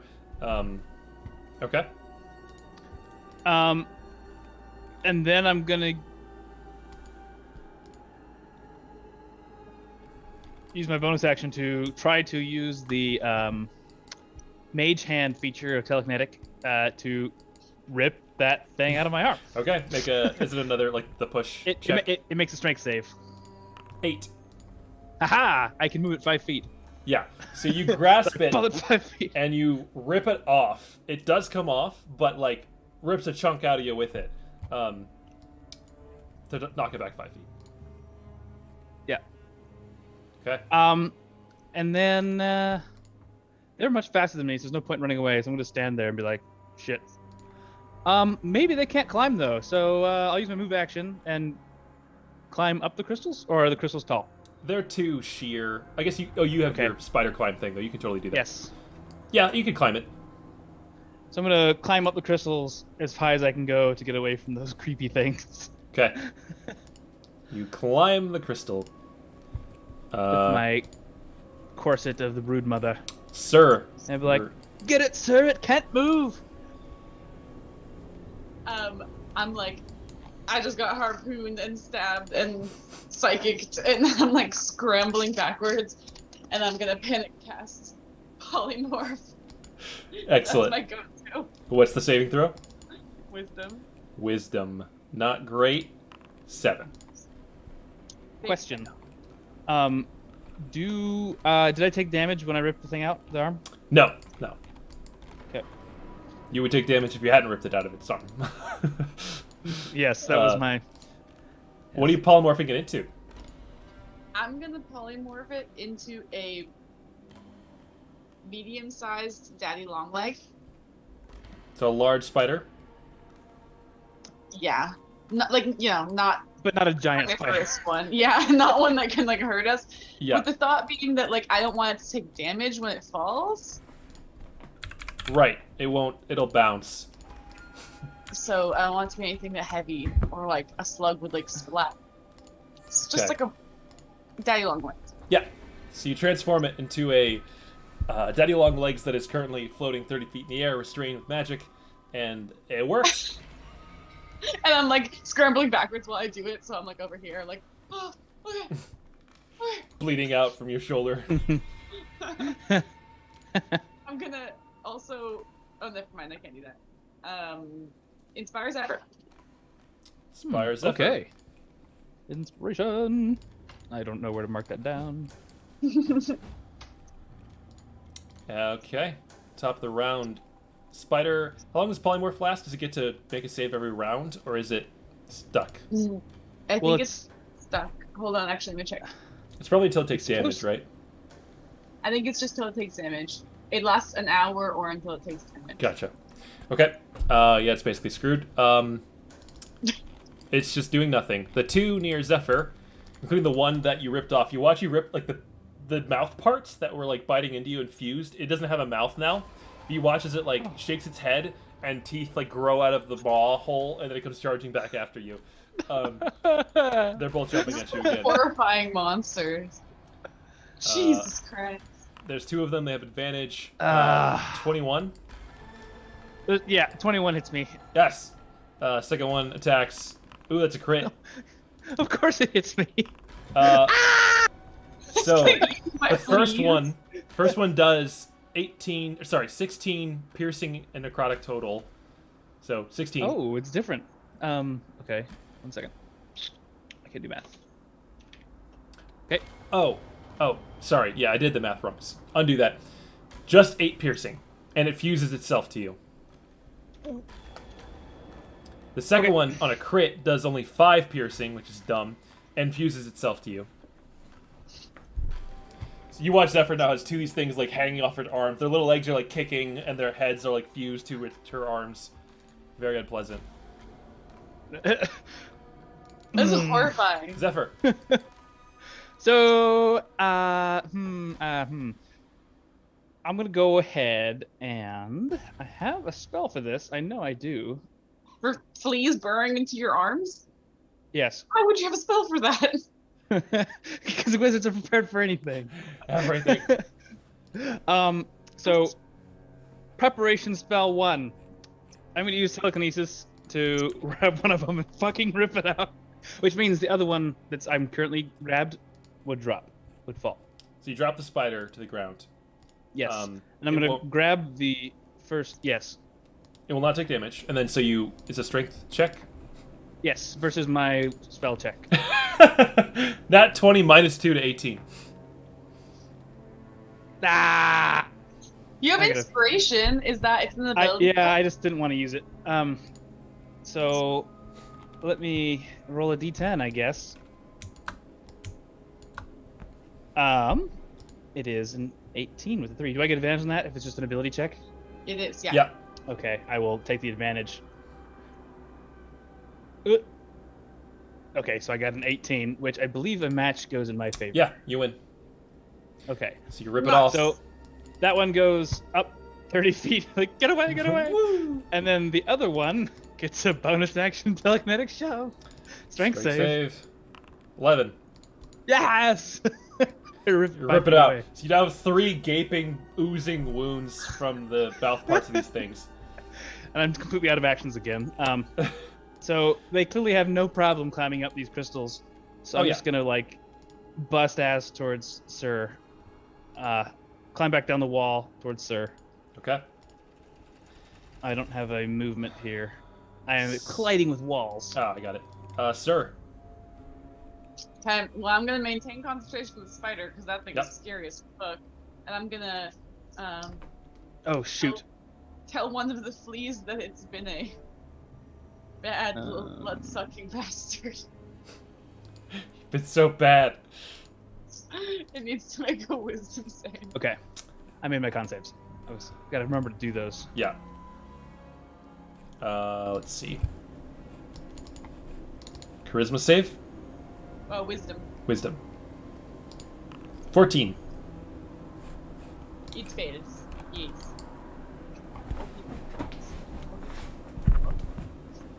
Oh. Good night, Joshua. That was like,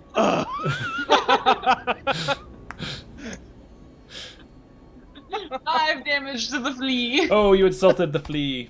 Takes 5 damage. And it has disadvantage now. Oh, good. Thank you. Okay. They're gonna come scurrying after. The one up in the air can't do it. The other one on the ground has disadvantage. It's gonna One bite less you. flea. Go here and also inspiration. Get some. 7 to bite you this time. I dodge it. All right, Zephyr. Ah! So I'm gonna run over here. I'm gonna drop on the ground so I can aim at both of them and be like, lightning bolt. All right. Roll the Lightning damage. bolt. They have very little health. It's probably more than enough regardless of the outcome. 31. Yeah, so you blast the lightning bolt. It arcs through and hits both of them. They go and just like poof into atoms as they are incinerated with lightning. Into atoms. And then I'm gonna jump back up on my feet and I'm gonna use telekinesis. Oh, I can't. I use my action. Dang it. Okay, that's it. We are out of combat. As you Zephyr? have Can I defeated. pick up the spider? Yes. It like grabs its long arms around your wrist and is like trying to like cuddle you. It's weird. This very cuddly and very creepy spider will turn back into the thing. It Okay. will stop I'm going to use telekinesis to send it 120 feet directly in the air. Wait, you're gonna kill it? It tried to harpoon you. Cuddle. Yeah, that's It did harpoon you. true. It hurt a lot. Oh, that's true. And its little buddies tried to chew my arms off. It's just lonely. Okay, fine. All good. right. Very So good. it was 120 feet, which is some amount of falling damage, which may not kill it. So I suggest you prepare yourself for a lightning bolt or something. What if I dim door at 500 feet? And Doesn't then have to go with you willingly. Yes, I have to go. You have to featherfall me, so it's 2. But There's a save to whether or not it goes with you through Dimnor. yeah, you can't Yeah, just but control it with you. it's willing because it's cuddling me. That's a good point. It does want to go with Sir. It wants to be very close to Sir. I will featherfall you. I like this plan. I like this play too. Okay, so Just don't forget to unpolymorph it. Yeah, Sir, there's you- like a sequence of actions here. you cuddle it closely. You cast Dimension Door, just what, 400 feet straight in the air? 500 feet. Yeah. 500 feet up. It does not resist. It wants to be as close to you as possible. And now you are falling rapidly, 500 feet in the air, with the spider in your hands. Get rid of Oh, it. so as I think. Never mind. I thought it was a concentration spell. You can drop concentration whenever, but it is. So I can drop concentration whenever. Yeah. Yeah. So I'm But gonna like, throw it and then stop concentration. All right. Make a sleight of hand check because it's holding onto your wrist. Oh god. spiders. 21. 21. You're good. 21. Yeah, you like flick it off as it like tumbles through the air. You drop polymorph, and suddenly, whoosh! This big crystal, horrifying abomination's back in the air, and it's like, as it's like falling through the air, it's Oh, reaching that's for so you. sad. I will say, as you both fall towards the earth, what's the range on Featherfall? 60 feet. Can be 120 if you want it to be. It's gonna try and harpoon you as it falls with disadvantage. Oh, Yeah. One harpoon attack. Wait, Sadly. can I vicious mockery it to give it disadvantage? No, you cast Dimdor. It misses. It rolled a 10. So as you're falling, it's like, oh, and like shoots another harpoon right over past your face. You fall so quickly, within 120 feet if you need to do it, or 60 your call. You cast Featherfall on Sir, who rapidly slows. The other thing does not slow, and directly onto a pile of jagged crystal shards. Just gore and crystals fly everywhere. Horrible. It's gone. Nice shot, sir. Oh no. That was not okay. That was the best. So, I better use a spell slot. Oh shit. you now stand in a eerily quiet open space as you focus on your surroundings and the eerie light.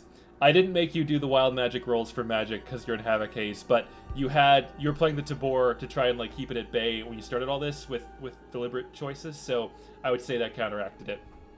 Actually, yeah, I'll say, now that it's glowing, the light does seem to keep its distance. It's not encroaching. You don't even have to play it. It's just a innate charm now, like an innate protective charm. That's really nice. Thanks, Brew. The Rock. sound, Let's keep going. Yeah. Oh. the humming, comes through again, loudly, and it's uncomfortable because before you're playing the drum, I kind of kept that out of your mind, but here, it's too strong. It is emanating from the ground, from the crystals all around you. You can't like shut it out. And you look down, you watch both Zephyr and you feel it, sir. Zephyr, you look down, you watch the crystal in the back of your hand grow about a centimeter or two, just watching it actively go. Oh gosh. It's time to make something happen. It's time. Can we follow the chanting? Is there like a direction that it's? There definitely seems to be a general direction to it. Further in, towards the tree. All right. Follow it and quickly. You walk to the base of the tree, the great alder. As you approach,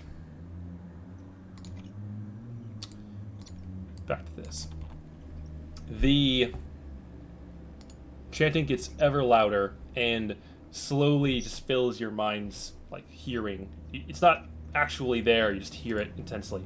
And what you see now in front of you as you come through into this clearing, where that sort of explosion caught in time of crystal, outward growth.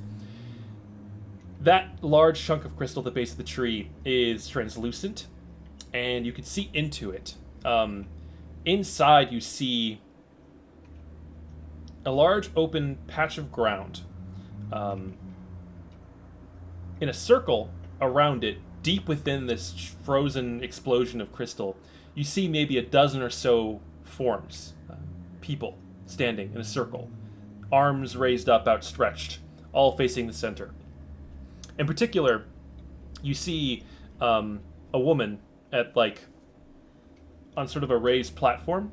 You can see the ground beneath her has sort of shaped itself to lift her up higher, and she's holding forth this staff made of wood that the head of it is pointed towards the center of the circle. She has an expression on her face of pain, but you notice through the clear crystal, her cape as it flutters out behind her is almost there's another dimension to it. There's stars floating in it.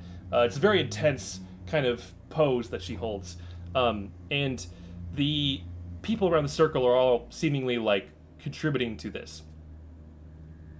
You also see, sir, off to your left, a figure close to where you guys are, reaching up and putting both hands onto the side of the crystal, and it looks like the crystal has kind of grown out around and encased them. You stare at the figure and walk over and inspect it. The figure is familiar. A dwarven man with silver gauntlets who is currently holding his hands up to the wall, encased in crystal, unmoving. Old silver hands who you met in the mountains and sent here many months ago. Apparently we sent him here. Die. Oh my god! Okay, I recognize people. So, Druid Circle.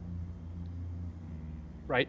And they're Clearly. in a formation. All of them a spell. have various things. Some have antlers growing out of their heads. Some have big, heavy hides and alligator skins as their clothing. It's very clearly a circle of druids, and they look to be in the middle of casting some kind of spell, summoning something, doing something. And Silverhands has put his hands upon something that has... He has placed his hands on the outside of this massive crystal shard that is the center point of all of this. It looks like he tried to do something about it, and then He tried something. He's clearly a recent addition to this, where all the crystal has exploded outward from here. We're definitely not going to become an addition or anything. Let's. I don't know if we should touch it. I think that's a bad idea. Yeah. Go ahead. Sir, you continue. also see in the center of the ring, where they all stand in a circle, arms outstretched over it, on the floor, it's stone, and etched into it is a gargantuan version of the same rune song on your tabor. On the floor, beneath the circle. The center of the circle that they're standing around, putting their hands out towards. The ground is cracked, damaged. You're not sure what it all means. Is it so we're looking into the crystal and we see this as a vision, or is Think it of it as glass. It's it's distorted because as you move around, the different facets of the crystal distort the image, but it's translucent and you can see all the way into it. But we can't physically go in there. No. The tabor is humming in your hand. Well, this is up to you. My only option is to disintegrate the crystal. I was gonna cast Thunderwave with the tabor. That's a form of music. It's a form of music, but what if it shatters the crystal and then it breaks everyone inside? Honestly, if we don't do something about them, they're pretty much dead anyways. Okay, I'm gonna start with the less lethal option and just start like tentatively, like playing it. You start to tap the tabor. It vibrates in your hand. You sense innately from becoming more attuned with this item that it knows this place. And you once again have a flash of recollection from the legend lore, detect thoughts. That image of Ruderok standing bloodied, doing something with the tabor before it all blanks out. That was here. That was this spot. Oh shit! And there is something about this place that it has come full circle with this magic item. As you tap upon it, you watch the crystal right in front of you, like, seems to pulse in time. Each beat causes it to sort of tremble. There's a rustling of the crystal. Hey, I'm like, I don't know what's happening, but I think I'm doing it right. It's gonna get a little bit more powerful, a little bit faster. As Zur continues to tap the tabor, focusing on the rhythm, getting the percussive beat regular, Zephyr, you start to see waves of energy beginning to like emanate from Sur, who's wielding this magical instrument. It's a little bit overwhelming. The bass beat coming off of the tabor is far louder than you'd expect, and you feel the pressure wave starting to like push your hair out of your face with each tap of the tabor. It shouldn't be possible to generate that sound with something so small, but it is doing something. It's resonating with this space. Going. You watch the crystal in front of you crack briefly on the side, the facet facing you. Wait, did he seal this? Is this what he sealed? Are we releasing like evil into the world? Oh god. Well, if we don't do this, the world turns to crystal. I would argue that's evil. Good point. Good point. Good point. You got this. You've got Keep this. tapping. You watch the crystal crack and get bigger and begin to spiderweb and fracture out moment by moment.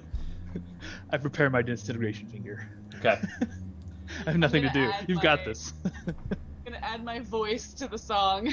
Like the beat's getting more intense and more insistent, and I'm going to overlay a like kind of like a chanting, but not like the evil chanting, like my own Right. like major harmonic chanting.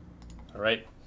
Your own chanting, you focus on this task entirely. You focus on the rhythm, you focus on the channeling the magic that you know you have, your connection to the deep woods, and putting it all into this simple drum beat. With each hit of tabor, the cracks widen and get bigger and bigger. The crystal around you starts to clatter. The humming goes quieter and quieter as the tabor overwhelms it. And you know now intuitively, all it should take to break this free is continue this for another few seconds and finish it off with a solid thunk. A hit, a proper hard hit to hit it as loud as you can, because what you're doing is just simple tapping at this point. Do you do so? I do so. I think about the vision with Ruderok doing the same thing, and how it like thundered out through the entire environment. Like, Zephyr, you ready? I guess I'm ready. Boom! You hit the tabor with all of your might at the end of this whole building crescendo. With that final slam, a pressure wave emanates outward from Sur, blasting your hair back, you and Zephyr. And as it hits the crystal in front of you, the crystal all around you, there is a horrible, universal crunching, crashing noise as the crystal is pushed back. It's caught by the wave and just keeps going. Seems to just push it away and shatter it, disintegrate it as it goes. It crumbles into sand that is also blasted away. This wave continues up and out, hitting all through this large, massive, exploded crystal, up the wall of the Great Alder, expanding through this entire space, and it's all happening so rapidly you can't quite take it all in. But as you watch, it is completely voided of this crystal. These crystals that were everywhere growing on you. You look down actually as you finish that last heat. The drum beat. The crystal on your skin is gone, left only with like a raw patch on the back of your hand where it was growing. So as that pulse explodes outward, you watch it rush up the tree, and all the crystals along the base of the tree just shatter and disintegrate and flow away like dust in the wind. And in mere seconds, every single crystal within line of sight has been disintegrated with this last blast of the tabor. Whoa. The trees all around this entire clearing, the great alder itself, are like swaying and rustling because of the percussive blast. As they all slowly settle down and the movement stops, it is dead silent in this clearing. Your eardrums hurt a little bit from the sound. You look over, you see Old Silverhands standing there, hands the exact same position, slowly looks over towards you, and then just face plants. Over in the center, you watch as all of the druids in their circle collapse spontaneously around in the circle that they were standing in. The one who seems to be the leader, you watch as she's like falling forward, and then she reaches a hand out. Chunks of the earth erupt out and like prop her up. She catches herself with the earth reaching up to hold her, and it slowly like she pushes back and stands up, looking over in your direction with a pained grimace, leaning heavily on her staff. You see an Earth Genasi woman with crystalline hair and gray skin, small crystals protruding from her face, and she looks at both of you and looks back towards the center of the circle, looks back towards you, and she just shakes her head slowly and says, "It wasn't enough, was it?" Well, I mean, no, ma'am, but that's okay.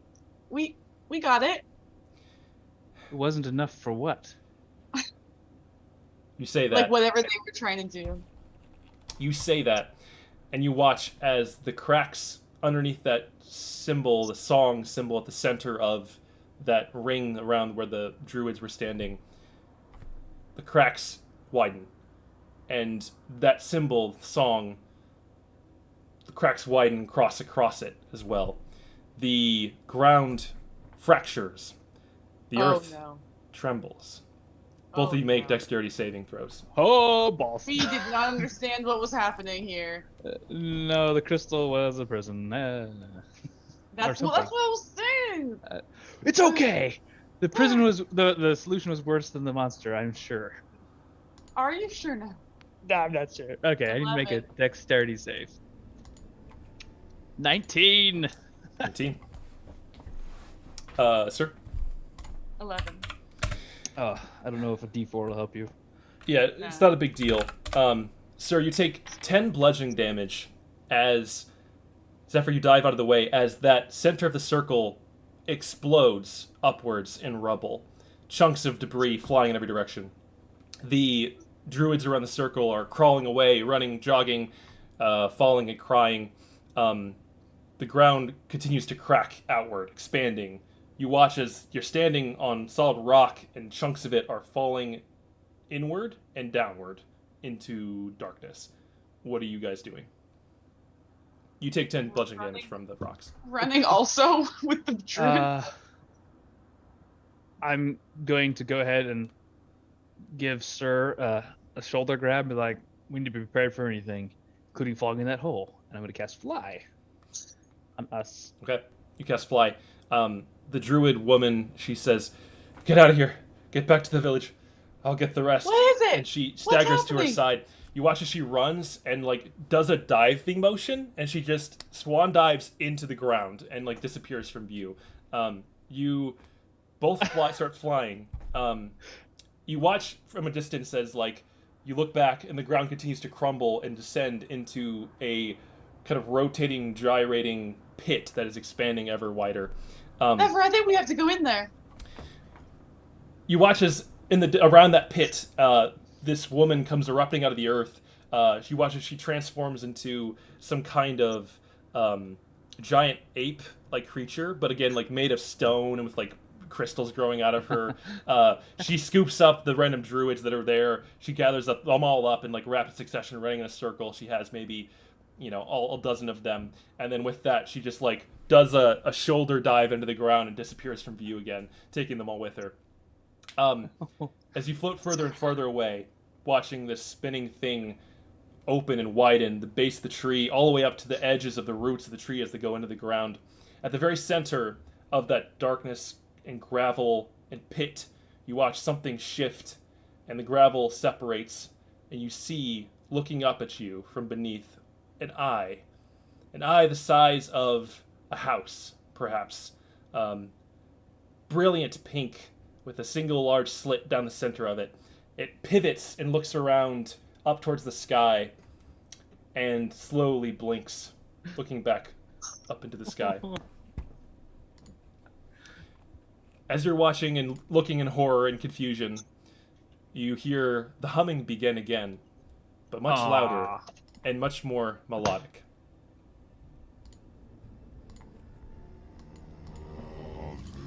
This time it's words. It's much more than it was before. It's draconic.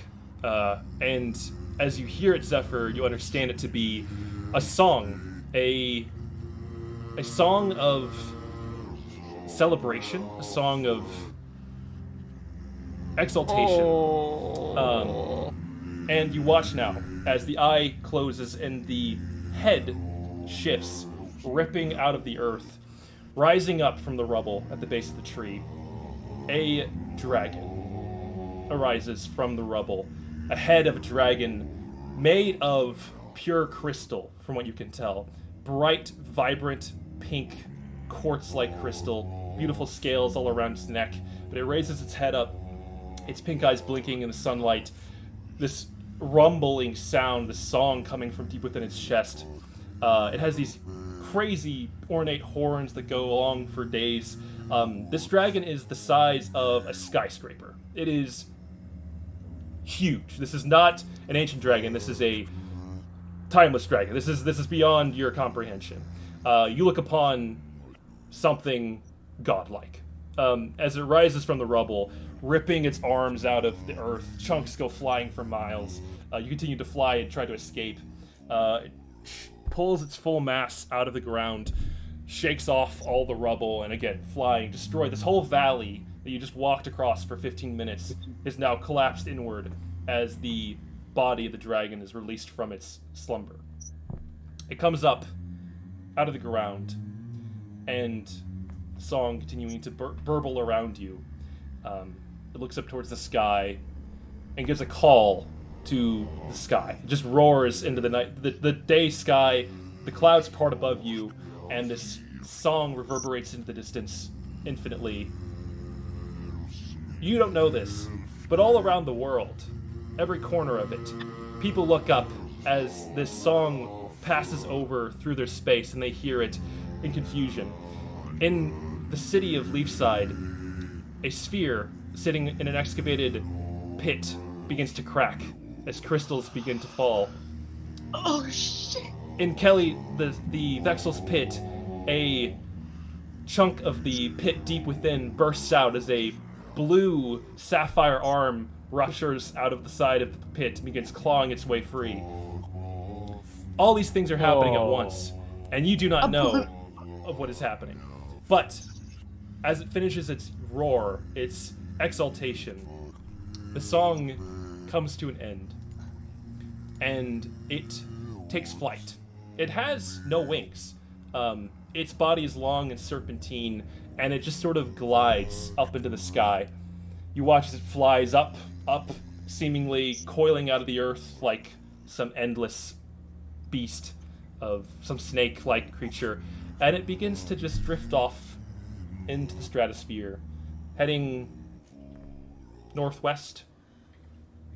It seems to go on forever, just continuing to come out of the earth and go in that direction. Its arms small by the overall scope of its body. But as that concludes, after maybe 5 or so minutes of watching it just flow out of the earth away from you, you see this gradually shrinking ribbon of brilliant pink quartz and light emanating from it just begin to fly off towards the sun.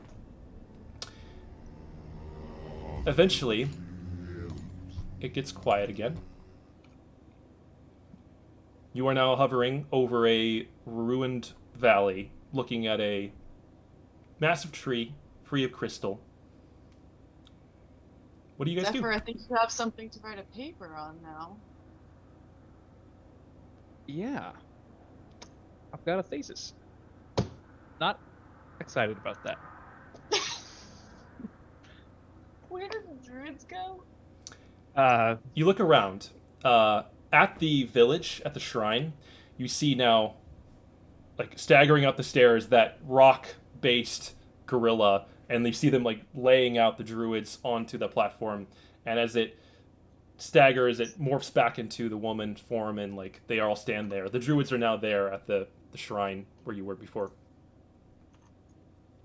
They see you floating up in the sky. Time to fly back down and find out what we just did. I guess we should go talk to them. Right? You fly down and rejoin them. They all look like absolutely horrible, shell-shocked, cut, wounded, bruised. In the selection of people, you also see a orc standing there in long black robes. He looks very ill, desiccated, like shrunken face, yellow eyes, and he stands next to the leader woman. And you can see he's just shaking his head and staring at the pit in the valley, and he's mumbling to himself and saying, like, the necromantic matrix was correct. We practiced. It was gonna be enough. You can see he's just, like, overwhelmed and generally frustrated. The woman looks at both of you and says, hello? What was that? You ask that question, before she even answers, you know the answer. That was Atrexalon, a ancient crystal dragon. Not an ancient crystal, the god of crystal dragons. That knowledge is innate. You heard his song, you know it to be true. And immediately something comes rushing back, this memory of the absence of a memory. You observe your memory of the person of Ruderok casting this spell, sealing it away, banishing it from everyone's collective memory. It's now full. You see a dragon standing in the center of this ring. Ruderok's beat of the drum, banishing it and sealing it beneath the earth, using the power of the tree to hold it there. With his release, the knowledge of him and his power has been brought back into the world. And everyone knows what this thing is now. Suddenly things make sense. You think back to the ruined iconography you saw in the pit of two dragons in a sort of triad construction. There was a ruined spot where a third should be, but it didn't make any sense. Now you realize there should be a third dragon there. It should be a crystal dragon. To match Tiamat, Bahamut, and now Atrexalon. Oh. What? Oh. So part of Ruderok's magic was the erasure of any memory of this thing. All of it. Every aspect of its being was sealed away. What was so bad about it? I mean, the other dragons exist. Well, like this is all happening in your brains, like that moment that you like have these realizations all rapid fire and you're just thinking about it. You know Tiamat is the god of like chromatic evil dragons, and she was banished to the nether realm long ago. You know that Bahamut, the god of like lawful good dragons, hasn't been seen in the realm. She also left Athendria, and she lives on Mount Celestia as like a benevolent deity for dragons. Dragon gods were either forcefully or willingly banished from the realm long ago. Except for this one. Not a Atrexalon. Kind of banished from the realm. It was trapped.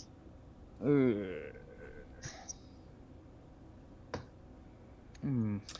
And with that, I will probably end it there because it's late. But as you process this, Spinel, for that is who it is, looks at both of you and says, "We tried. We did everything, including things I never thought I would allow myself to do, but it was still not enough. It was never enough." Did we do the right thing? No.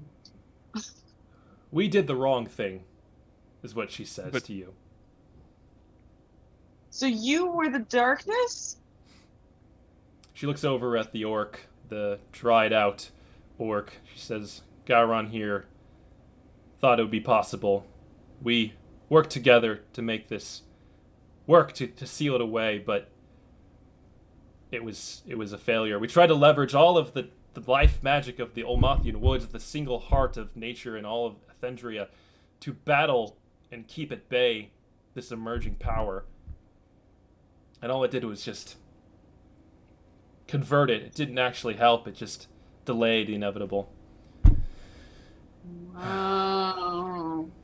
And we made it worse. How many creatures died? How much suffering did we cause?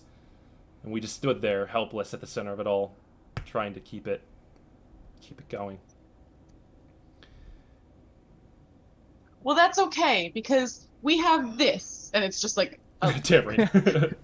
tambourine. Disintegrate. She looks at it and she says, "You'll have to excuse me if I'm not enthusiastic about this." And she sits down, stares at the ground, defeated. And that's where we're gonna end it. Well thought. Let's hope that our friends in Kalanora don't unleash a god. Sorry, y'all. Yeah. What'd you do on your summer vacation? We released a god. Sorry, fam. I hung out with my estranged parents. Yeah. Sounds like they're just gonna have a cheery old time. Meanwhile, we're over here Oof. wrecking timeless fucking monster cages. Okay, so to make us feel better about this, it sounds like the whole thing was it was eventually going to escape. They were trying to channel the power of the woods to Doomed. keep it there. It And it was was- like, no, I'm just gonna make that more crystal. So yeah, we're not all at fault here. What I will say is that, yeah, essentially, Spinel, Gowron, these druids, this thing it seemed like it was getting out, and it was soon to be coming out on its own accord, and they attempted to keep it there, keep it locked down, and they tried something really risky, and they made the darkness. They fucked it up. It was kind of working, but it was also converting everything to crystal and ruining life, perverting life along the way. And so with the Tabor, you have set that wrong right, but you have also allowed for the prompt and immediate release of Atrexalon. But the Tabor was the thing that originally sealed Atrexalon. In theory, Right, so you're basically pounding on the key. So in theory, we can do the same thing. Right, keys can turn both ways. Keys can turn both ways. Just have to understand how this damn thing works. True. The consequences of using something when you don't fully understand. You go to heaven, you get a magical item, you start hitting it, and Yeah, I think that's a lesson, isn't it? Don't just take items from heaven. Oh boy. Oh man, that was amazing. And Oh. now I will share with you what some of the unlocked abilities of the Tabor are, which include a couple of the spells from the Fizbin's Treasury of Dragons and whatnot. Ooh. Because shit's about to get real draconic up in this bitch. Real draconic. Can we I love quote it. you on that? Yep. It's been quoted. The video is being recorded. Yeah, we're still streaming. All right. Nice. I will stop streaming now. So if you're still watching this, good for you. Have a great day.